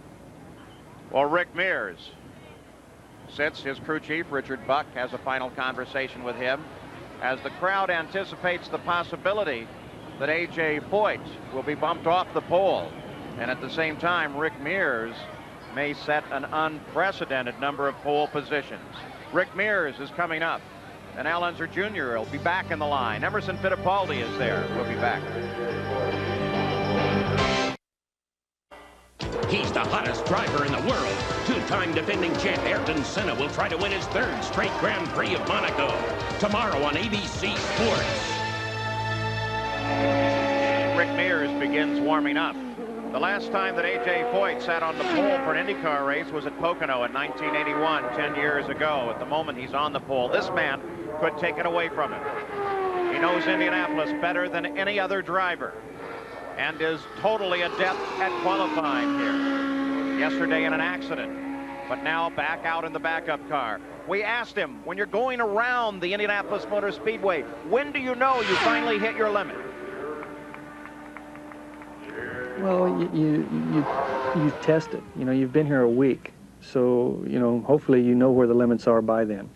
And you test the waters a little bit from time to time throughout the week prior to that. And then when the time comes, you always reach down and pull out a little bit more.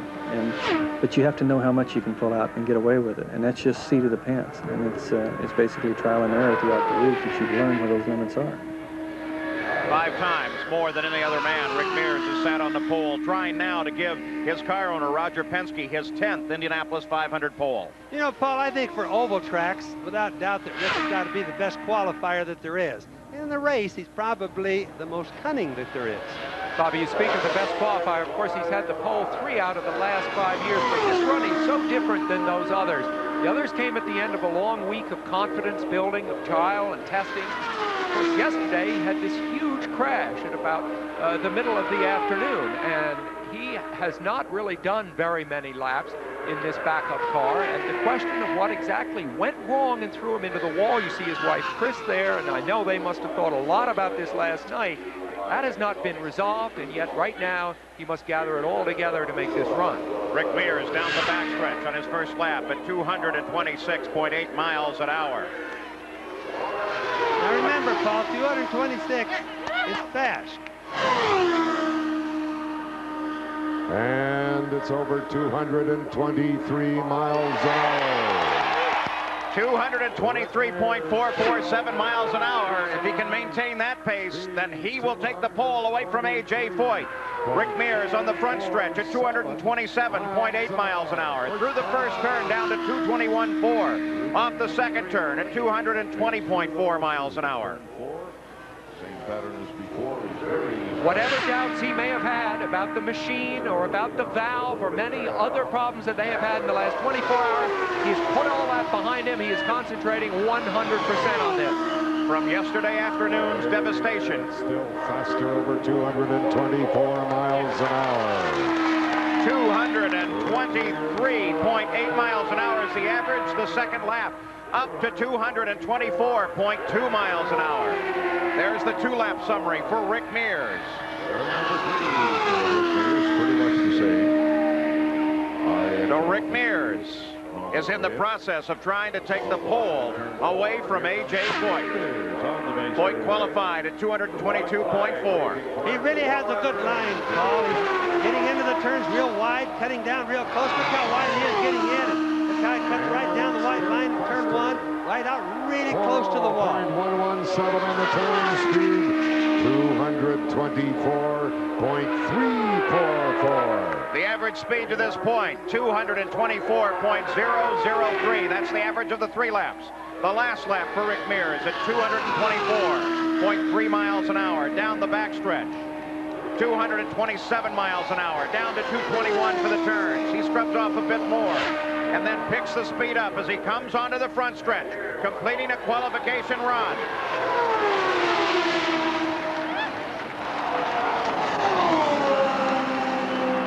And Rick Mears' run is complete.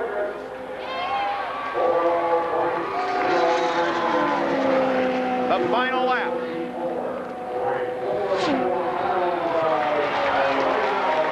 You heard Tom Carnegie's announcement, 224.444 miles an hour for the final lap. His average, 224.113 miles an hour. It's good enough for the pole as you take a look at that Valvoline qualifying summary, but it's not good enough to break Emerson Fittipaldi's 4-lap record at 225.301 miles an hour. But who's coming out? None other than the lap record and the 4-lap qualifying record holder himself, Emerson Fittipaldi. So A.J. Foyt moves to the center of the front row. Rick Mears, for the moment at least, has an unprecedented 6th pole. The 10th pole for Roger Penske. Mario Andretti moves to the outside of the front row as 9 cars are now qualified. And the crowd applauds Rick Mears' arrival at the conclusion of his qualifying run. And Roger Penske comes back to talk with Emerson Fittipaldi.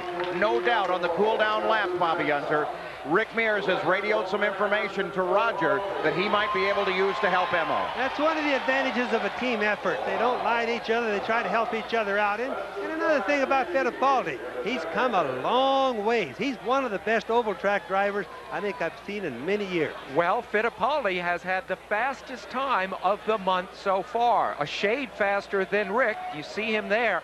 But is he the great qualifier that Rick Mears is? We will soon find out. Well, Fittipaldi, there's Jack Arute standing right there. Fittipaldi pulls his helmet off. Jack? Let's get Emerson right here in front of you. Came out of the car. What's wrong? Well, I think it's too hot now. I try to go later. Was that after a debriefing? I saw Roger came by and he's made the call? Yeah. Some cat and mouse here. Well, I'll tell you one thing. Of course, despite the fact that he pulls out of the qualifying line, Bobby Unser, as long as he qualifies today before 6 o'clock, he still can sit on the pole. In past years, that qualifying lineup has only given the opportunity for somebody to go should there be rain. But it's not a long qualifying order that we're looking at, so Fittipaldi no doubt will have a chance to get out a little bit later. Consider the emotions I'll tell you here. what, Penske is a gambler. Penske goes for things like this. He thinks things out. He'll absolutely gamble. It's his money, it's his team, and he told Emil. And consider Emerson's emotions. It's like a man on a high diving board. He comes, he gets ready to make the dive, and then someone taps him on the shoulder and says, later. Well, he's smiling, Emerson Fittipaldi, as we take a look at the starting field.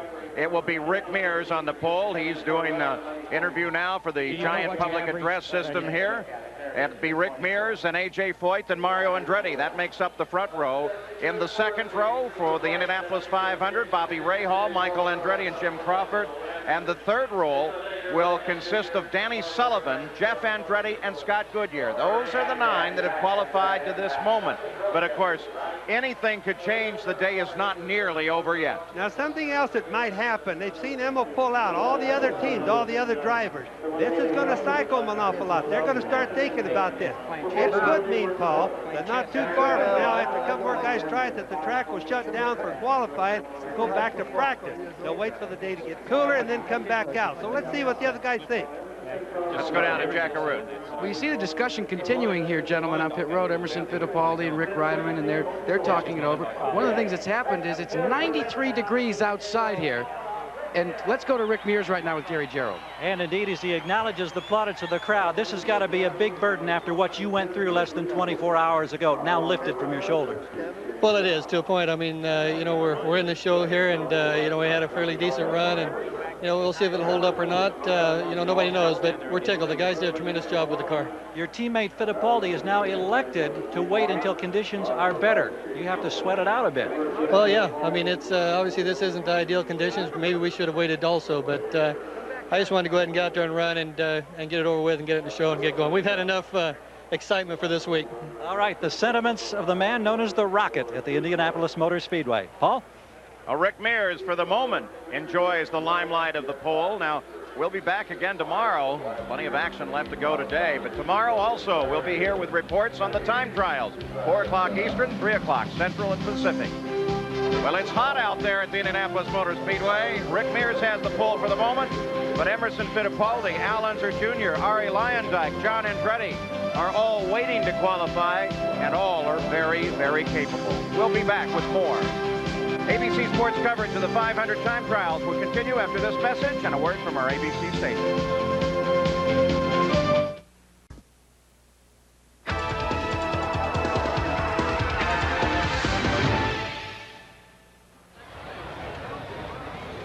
Well, it's been a fast and furious afternoon thus far before this giant crowd as the temperatures continue to rise here at the Indianapolis Motor Speedway. A look at the Tower Terrace section, and let's take a look there at the thermometer up into the 90s.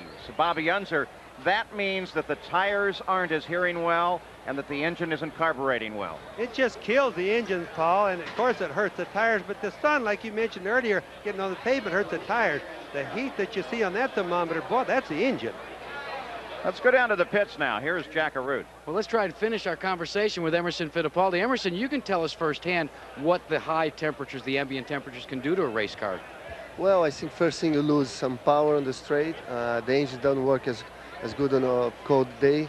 And second, the downforce and the grip goes away, and you just be scrapping speed around the corners and they slow down. Now, you all have been watching the sun here, and the clouds continue to dip in and out, but you guys, because there is no threat of rain, have determined that you may go much later in the day. Is that correct?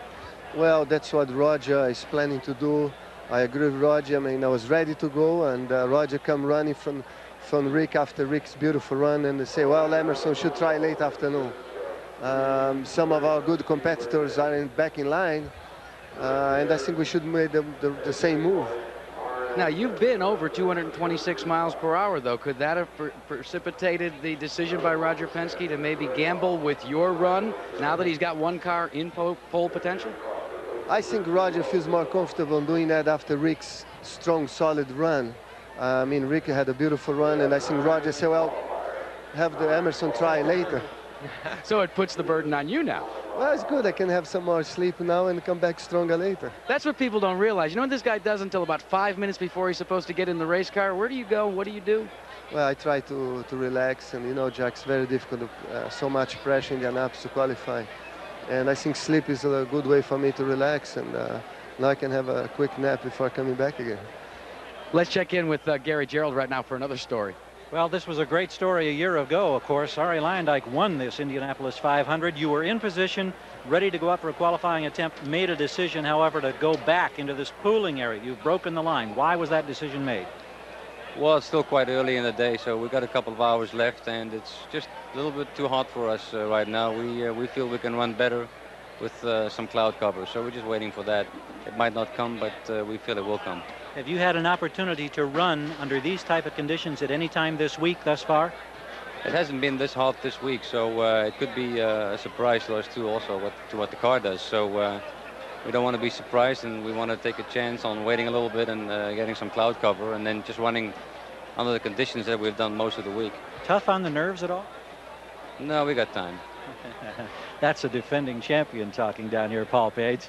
Well, Gary Gerald, it's not only Arie Luyendyk that's pulled out of the line. Scott Pruitt has pulled out, and we just saw the Terrell Pomroth car come out of the line. What's happened there? Well, we don't know specifically what happened, but we understood there was a problem in tech when the inspection that they make at the head of the qualifying line, something to do with one of the clearances on the race car. So the car did not pass its initial technical examination. You were talking with Terrell, Arie. Did you get any indication as to what the problem was on the clearance? No, I didn't know. He was talking to me about something different. I didn't know about his problem. Okay, that's as much as we can tell you at this particular point for Terrell Pomroth. Thank you, Gary Gerald. Of course, we're preparing for the 75th running of the Indianapolis 500. The first one run 80 years ago here at the Indianapolis Motor Speedway. The track itself has changed very little since then. Let's go back to Jack Arute. Another man that's hoping that they'll get some more cloud cover so that he can make a good stab for pole position here is Kevin Kogan. You've been awfully quick this year. Well, you know, this morning we were second fastest, but I think we were off by 1/10 of a mile an hour off of Emerson, and, you know, Emerson just came out of line, too. I think everybody, I went out thinking that maybe I had a shot at having enough grip, but the track is just too slippery.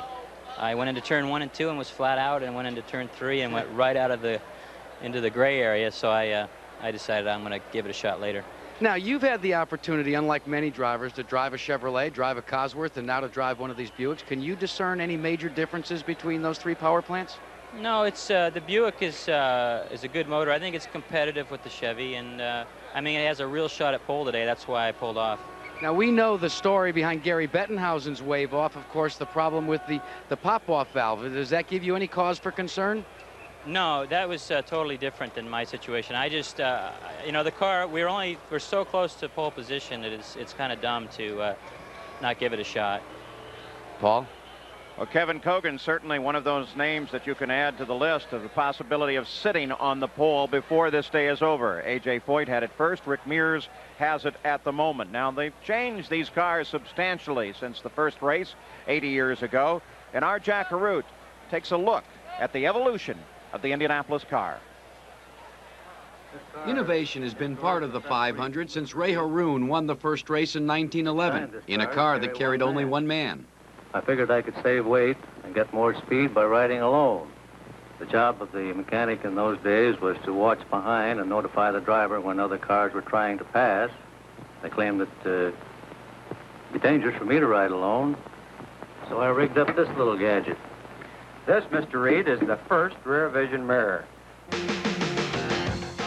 That rear vision mirror and the interest that it sparked has come to symbolize the creativity that would become part of the Indianapolis 500 for the next 75 races.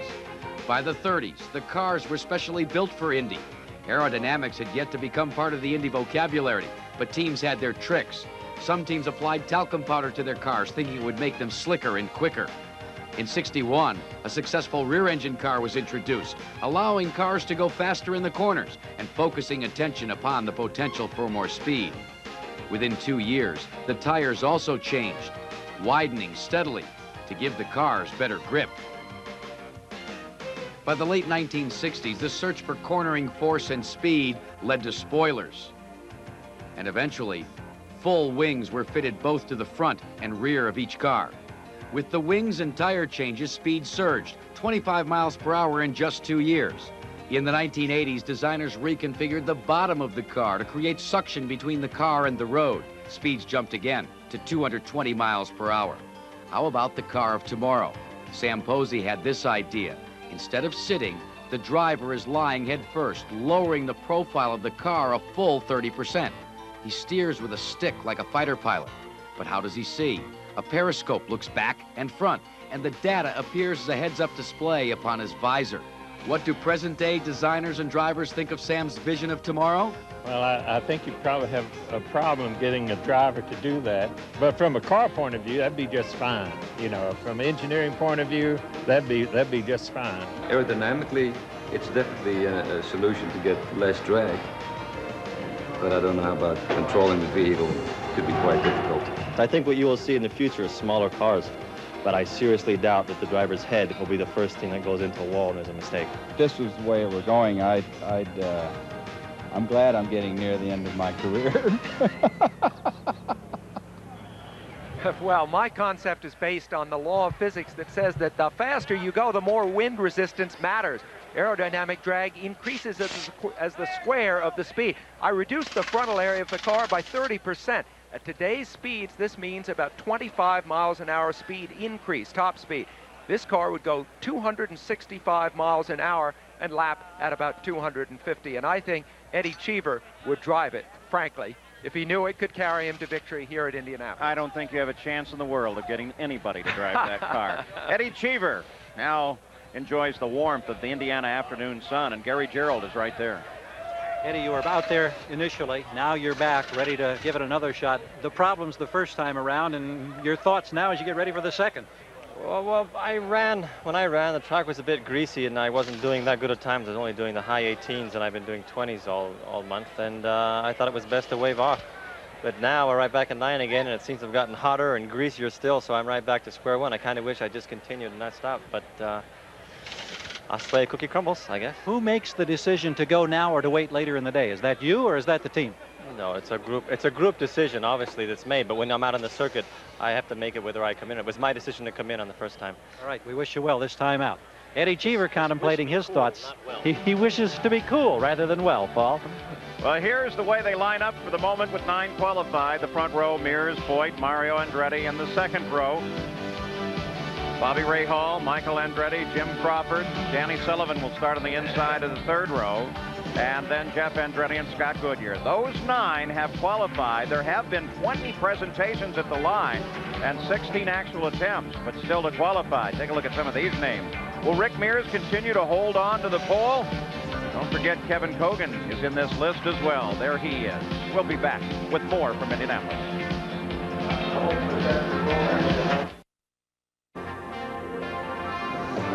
The Indianapolis 500 Time Trials.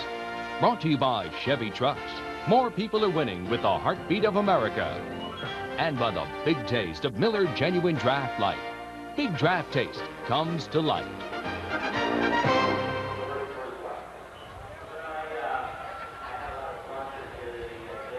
Well, it seems that time trials at Indianapolis always hold some surprises, and today is no exception at all. Of course, they've been rained out the first day the past 2 years, so we're just happy that there's a sun shining down on the track, but it's creating some real problems for the many teams here. We've seen a number of cars already pull out of the line. Already history's been made with A.J. Foyt for the moment on the pole, and then Rick Mears bumping him alongside, and for the moment Rick is on the pole, and that would be a 6th Indianapolis pole for Rick. But Bobby Unser, when you think about this situation, the temperatures are rising. Everybody's got to gamble a little bit, but it could still be hot at the closing gun at 6 o'clock. Well, they have to gamble, Paul, but let's keep one thing in mind now. They've not had any hot days yet this month. This is the first one. And so they're all thinking, will the clouds come over? And as we look at the sky, we can tell they're not going to. So that means only one thing. Between 5 and 6 o'clock this afternoon, when you normally have happy hour, is about the only time that it may cool off a little bit. And boy, it's going to get crowded about right then. Happy hour, of course, is that time of day when the temperatures come down and the speeds go up. The weatherman, by the way, said temperatures may be in the high 70s, so he's missed the setup as well. Partly cloudy skies at the moment. Sam Posey, men who are in line, who have prepared the entire week to focus on that one moment and then suddenly pulled out of line. How does that affect the psyche? Well, first of all, they know that this is a decision they must make, because the formula for the effect of heat on horsepower is that for every 3 degrees of ambient temperature rise, you lose 1% of your horsepower. Now, these cars have about 700 plus horsepower, so at stake here is 20 horsepower. If you're Emerson Fittipaldi, sure, emotionally, you wanted to run now because you've waited all week, you've peaked at this exact moment. But if Roger Penske comes along and says, let's wait and you'll have 20 more horsepower, you say to yourself, that's a deal I'll take. The trouble is that the internal metabolism of the drivers is thrown off by that delay. Whether that affects them on the track or not has a lot to do with racers' nerves. Well, the track itself is in good shape in terms, no debris, no problems like that. The clouds float overhead. That's probably the worst possible condition because some turns are shaded and some are very, very hot. The big story, of course, starting the day was A.J. Foyt, the very first out, and for a long time held the pole position. A.J. Foyt with 4 Indianapolis 500-mile race wins. He is one of those many men that have contributed to the legends of the Indianapolis 500.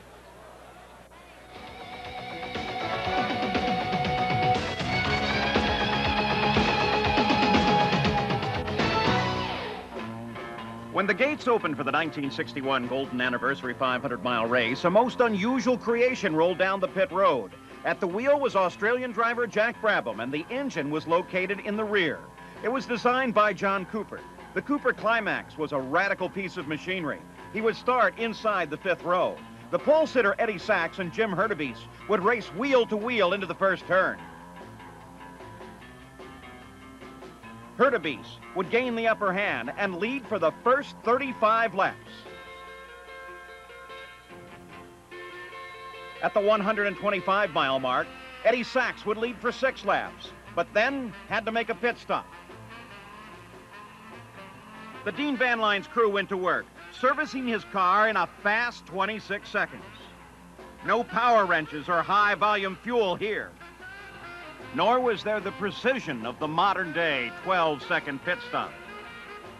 The magnificent roadsters of this era, with the drivers sitting bolt upright behind the front engine, are still considered to be some of the most beautiful and exciting cars ever to race at the Speedway. Moments after Sachs exited the pits, a spectacular pileup occurred on the home stretch. Rookie Don Davis looped his car as a line of speeding machines approached. Davis ran to safety as a chaotic chain of events unfolded. A.J. Shepard swerved, got crossed up in front of Bill Cheeseburg. Roger McCluskey became involved. And then Jack Turner struck the outside wall and tumbled down the bricks. In a matter of seconds, the front stretch was littered with wrecked cars. Miraculously, there were no serious injuries.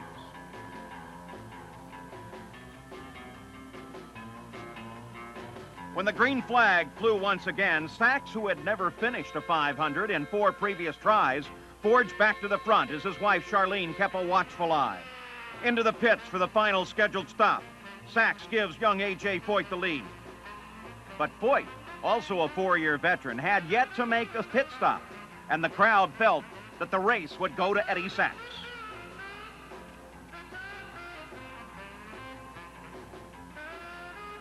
Finally, the sleek number 12 was fully fueled and ready to go. A.J. Foyt made his final pit stop with 110 miles left in the run. The stop would consume more time than Foyt or his Bignati Bose team would want. The car was just out of reach of the refueler's hose and had to be pushed back in order to get fuel into the giant fuel tank. It would cost A.J. Foyt precious seconds as Eddie Sachs closed on the racetrack. With Bignati's help, finally they were able to get fuel into the tank and Foyt sped away.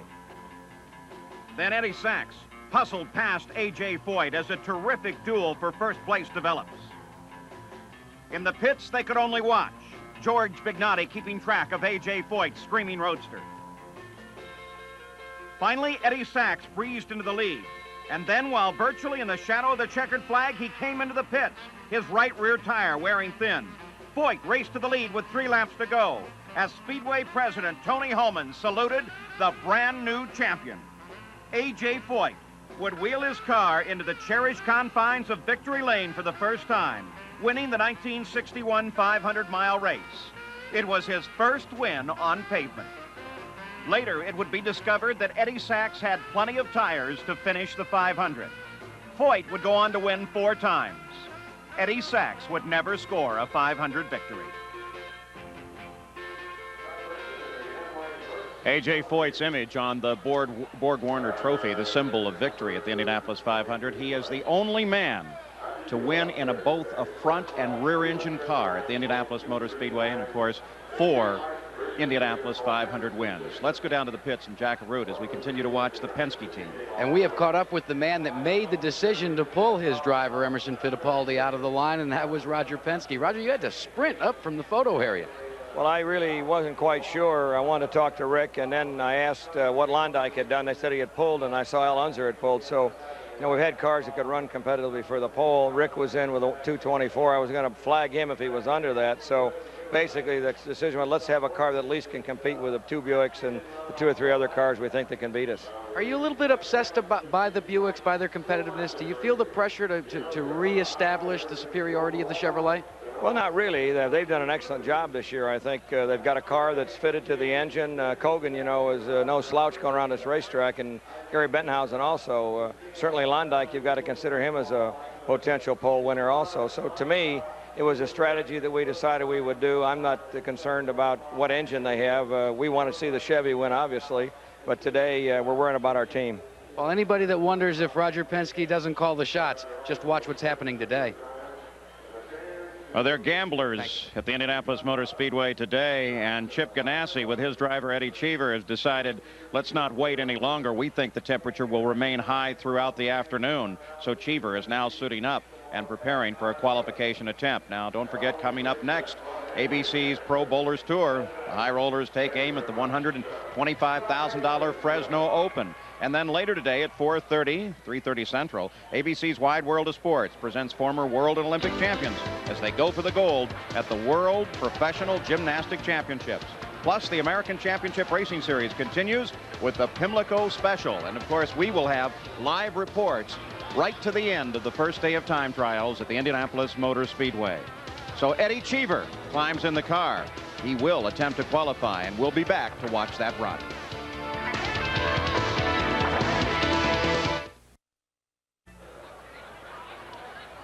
Well, the crowd waits at Indianapolis, as do we, while Eddie Cheever straps into the cockpit and makes his preparations to roll out on a qualification run. They're taking a gamble. It's very hot here today, but apparently they feel it's going to be hot throughout the afternoon. Now, some of the laws of physics that they fight here at the Speedway include drag. Jack-a-Root has a report. Over the last decade, automakers have concentrated so much on aerodynamics that the average drag coefficient for the American passenger car is now posted at only 0.3. Now, one would think that an Indy car would be far more efficient in terms of aerodynamics than its passenger car cousin, but that's not the case. The drag coefficient for a 1991 Indy car is 5 times greater than that of the passenger car. Now, here's one of the major reasons why. The frontal area on the passenger car is much wider and broader than the Indy car. What that allows the air to do is travel quicker and easier over the top, under the bottom, and along the sides as the car slices through the air on the highway. The Indy car, on the other hand, with a reduced frontal area, finds the wind traveling along its sides, hitting up against the wide slicks that are used in racing, and traveling through the long tunnels that are necessary for ground effects in Indy car racing. Why do we need ground effects? You've got to keep the cars planted firmly on the pavement when you're hurtling around the Indianapolis Motor Speedway at over 225 miles per hour. So consider this fact the next time you strap yourself in your passenger car. You are more aerodynamically efficient than Bobby Rahal. Remarkable fact, but at the same time, Bobby Unser, that Indy car is sticking to the ground a whole lot better. It certainly is, Paul, and he hit the thing. The tires are where the big drag is. If they could put fenders on the car, they would really be really good. Eddie Cheever, Chip Ganassi's car. Now warming up, looking for a qualification run. As of yesterday afternoon, more than 7,000 laps have been turned in practice this month as Eddie Cheever takes the green. He begins his 10-mile run.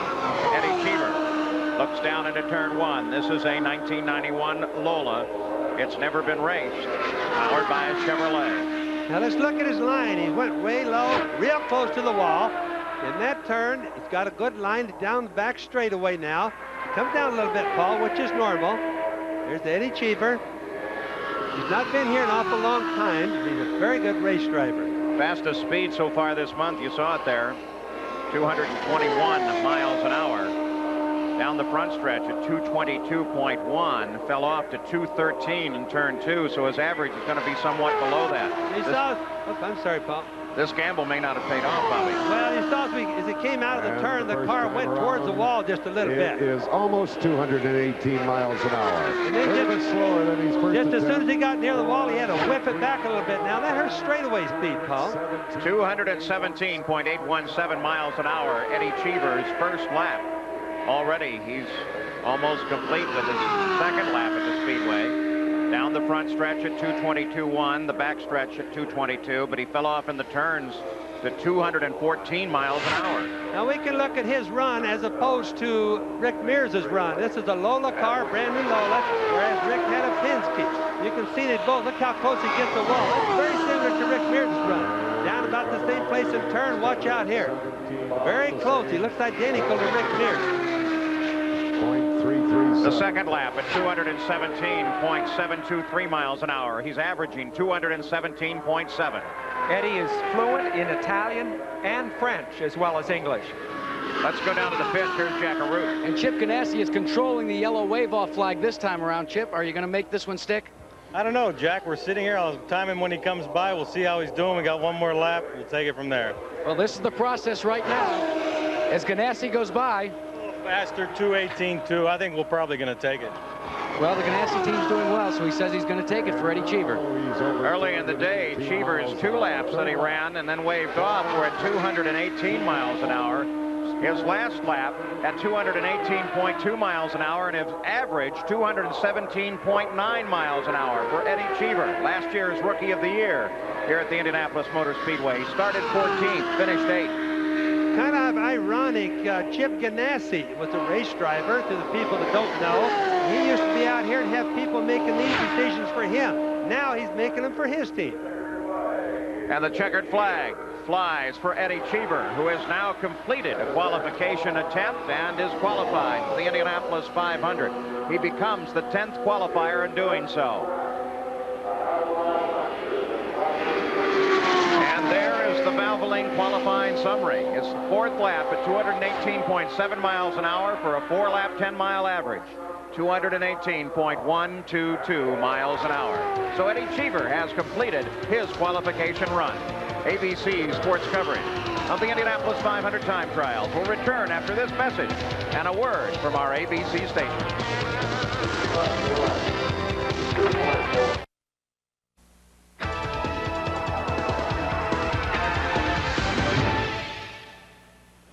GTE will award each front row starter $10,000. Still fairly quiet at the Indianapolis Motor Speedway. The crowd and the drivers wait for the temperatures to cool just a bit. Still, it has certainly been a most exciting afternoon. Al Unser Jr. at the moment is taking a look at climbing into the car to go out and practice to see if it is cooled enough for him to qualify. Earlier in the day, it was a very, very quick day, though not record-breaking speeds. Rick Mears was the pole sitter after A.J. Foyt. Mears was out in the first hour of the practice. A.J. Foyt had the early pole, and Mears was able to qualify at 224.113 miles an hour. The only incident of the day, well, that was Randy Lewis. He was the second driver to go out to attempt to qualify, and as he headed down into the first turn, the right rear of the car dropped down, sending Randy into a slide and slamming the car up into the wall. Well, the car was very seriously damaged. Fortunately, Randy Lewis was not injured, climbed out of the car, and is taking a look at being able to qualify another vehicle here at the Indianapolis Motor Speedway. Now then, there's also the question of Mark Dismore, who was injured in an accident here at the Speedway yesterday. He is at Methodist Hospital of Indianapolis. They've just released another report on him. He is awake. He is alert after surgery. He's in the recovery room, and they say that Mark Dismore of Greenfield, Indiana, is in good condition. So that is most certainly a welcome report here, and it received a lot of applause here by the crowd at the Speedway. Now let's go down to the pits. Here is Jack Arute. And Paul, one of the men that still thinks he can sit on the pole is with us, Gary Bettenhausen. And Gary, you went out, checked the track, and said it was a little loose. Now what are you going to do? Well, that's really all we did. You know, when it started to rain, my chief mechanic shoved the car in the line just in case we'd get a heavy downpour, and then it quit. So we had to go take a lap, and all we're doing is checking out the racetrack. Paul? We'll keep track of the action here throughout the afternoon on ABC's Wide World of Sports. Now, let's send you back to Frank Gifford in New York.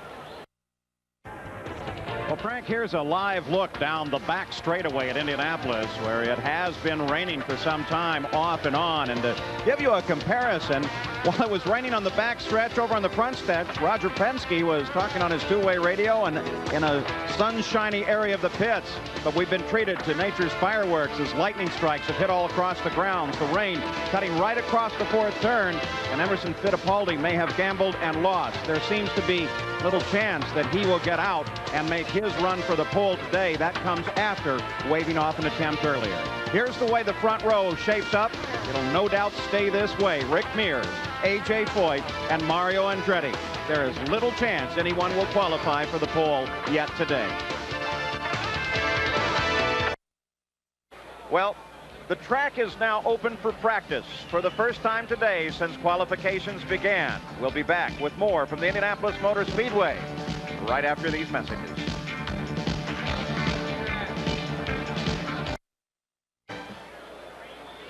Thank you, Chris. For the moment, the track is quiet.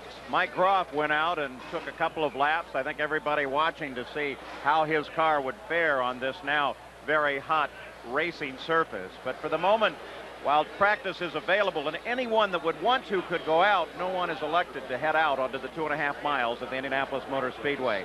You want to race an Indianapolis car? Well, it takes some courage, certainly determination, and without question, a very large pocketbook. Gary Gerould takes a look at the cost of racing an Indy car. It's no secret that to be competitive in today's IndyCar racing requires a tremendous amount of money. Just consider some of the following figures. Today's going rate for a 1991 chassis is $305,000 plus a conversion kit for either speedway or road racing use at $28,500. That's $250,000. And since you need a car for road courses and super speedways, as well as a test or backup car, that's a total of 3 cars or $1 million. Engines are close to $100,000 each. And over a 17-race season with 3 cars, figure on needing 11 power plants for a total of $1.1 million. Add another $500,000 for 25 rebuilds during the season at an average of $20,000 each. Tires cost about $900 a set. And at Indianapolis, you'll need 20 sets, 7 sets at other races. Figure $120,000 for tire costs, plus another $50,000 if you have 15 days of testing over the year. Wheels cost $2,000 each, or $8,000 a set. Count on spending about $100,000 per year just for wheels. Spare parts are another huge cost, roughly $750,000. Spare transmissions, suspension parts, radiators, intercoolers, wings, etc. In fact, a single rear wing costs $19,000. To carry your cars and equipment, you'll need a big rig transporter. That'll set you back about $320,000. Salaries for crew members, including engineers and an aerodynamics expert, will take another $1.4 million. An optional luxury is a hospitality center. It will take roughly $475,000, plus another $250,000 to staff and operate over the season. Add it all up, and the bottom line for a competitive one-driver team is right at the $6 million mark. And the frightening thing is, we haven't even touched on the driver's salary, travel costs, timing systems, PR representatives, a variety of other items, and already that total is double what it was just 6 years ago. It's no wonder that sponsors are an absolute must. And there's no question that these are the thoroughbreds of motorsport. Well, there's Mike Groff Antonio Ferrari's car practicing. This is not a qualification run. The track is open for practice and will remain so until a car presents itself for qualification. But racing will continue all weekend here on ABC. Tomorrow at 4:30 Eastern, 3:30 Central and Pacific. It's the 1991 undefeated Formula One driver Ayrton Senna going for his 4th straight victory and his 3rd consecutive Grand Prix title at Monte Carlo. We'll have coverage as well as continuing coverage throughout this afternoon and tomorrow of the time trials at Indianapolis. Let's go to Jack Arute. And Paul, the man, it's the defending champion of the Indianapolis 500, is with us, Arie Luyendyk. A little bit different team this year. You pulled your car out of the line because it was warm. What's the brain trust now saying? Do you think you're going to wait as late? We hear as 5, maybe 5:30. Well, it depends. If we have a cloud cover here pretty soon, then we might just pull it out in line and make an attempt. But right now, we're just waiting for the weather to improve. It's really warm. It's really sticky, and you lose a lot of grip. You lose a lot of downforce. So it's really just a waiting game right now. You've been over 225 miles per hour. Now, how fast, if you get the right conditions, do you think you can go today? I think I could put together 2 laps of close to 225, 4 laps of close to 225. Confident about maybe going for the pole position?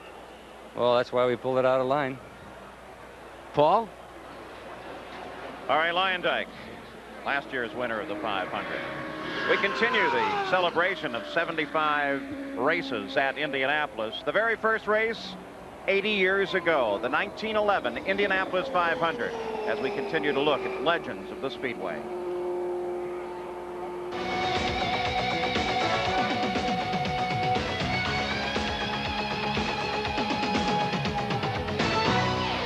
The Indianapolis Motor Speedway, built in 1909, hosted a variety of events in its formative years. Balloon and motorcycle races were held before the Speedway conducted a 500-mile race in 1911. Thousands of spectators filed through the gates. They came to watch what might happen when 40 of the fastest cars in the nation faced one another. They started 5 abreast, with 500 miles separating each driver from a place in the history books. Johnny Aitken went into the record as the man to lead the very first lap in the 500-mile race.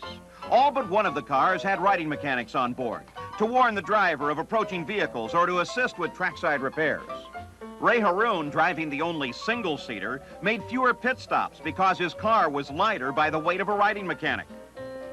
Just before the halfway point, Joe Jaggersberger's car snapped a wheel, and his riding mechanic, C.L. Anderson, was thrown to the track.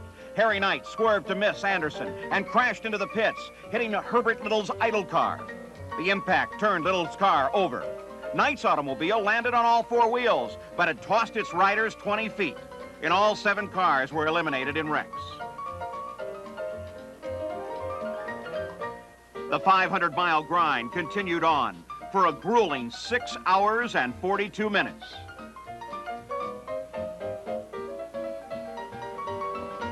Alone at the wheel, Ray Haroon rode under the checkered flag to win at an average speed of 74.5 miles an hour. Haroon had come out of retirement to race the first 500 and never raced again at Indianapolis.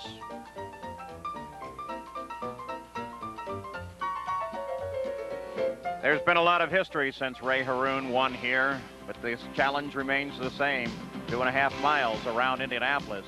The fastest thus far this year officially, Rick Mears.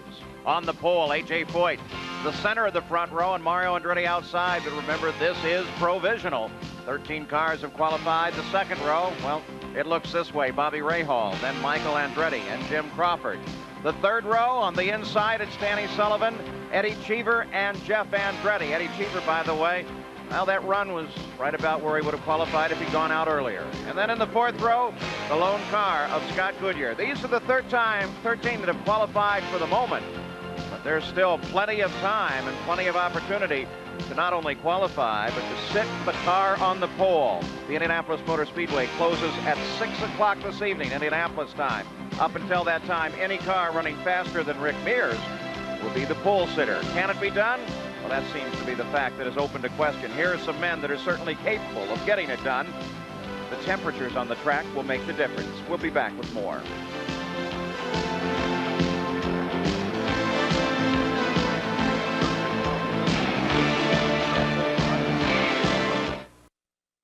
In my considered opinion, it's okay to enjoy mowing one's lawn.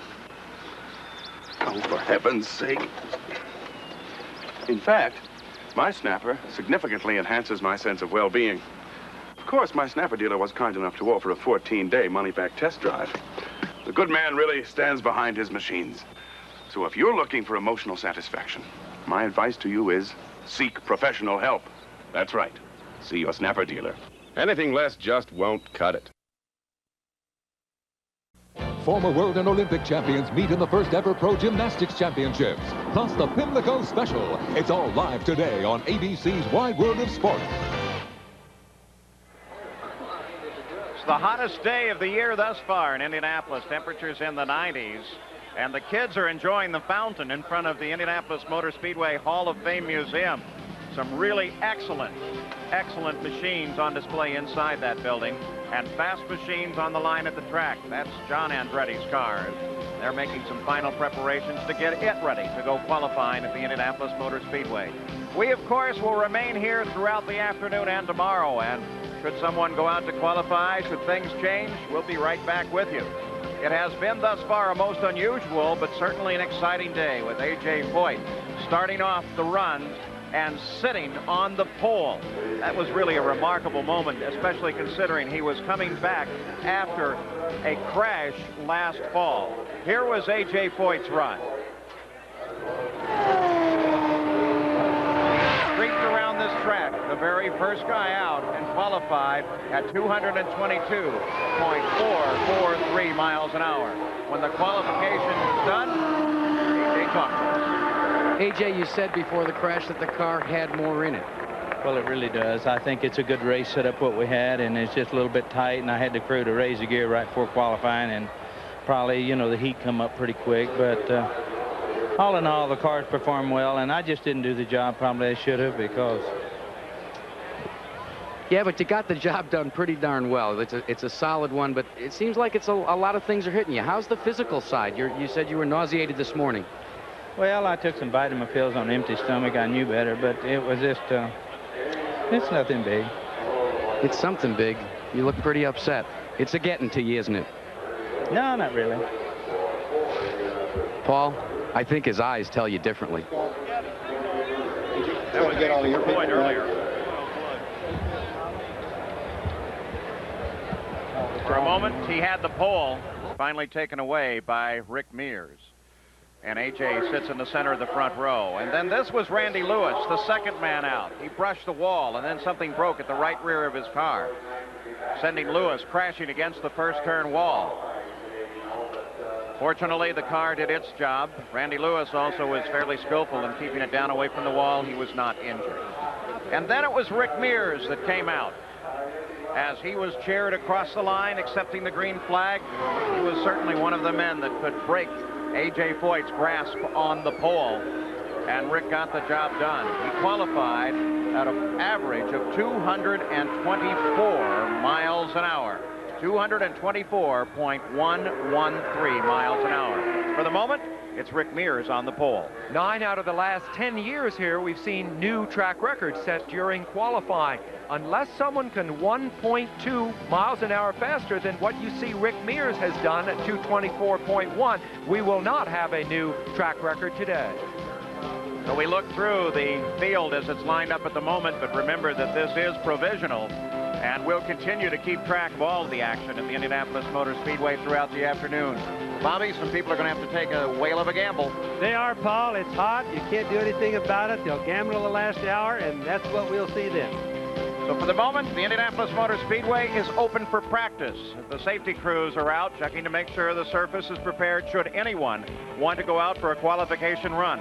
At the moment, nobody wants to give it a try. We'll continue to watch and wait. This is Paul Page at the Indianapolis Motor Speedway. Stay with us throughout the afternoon.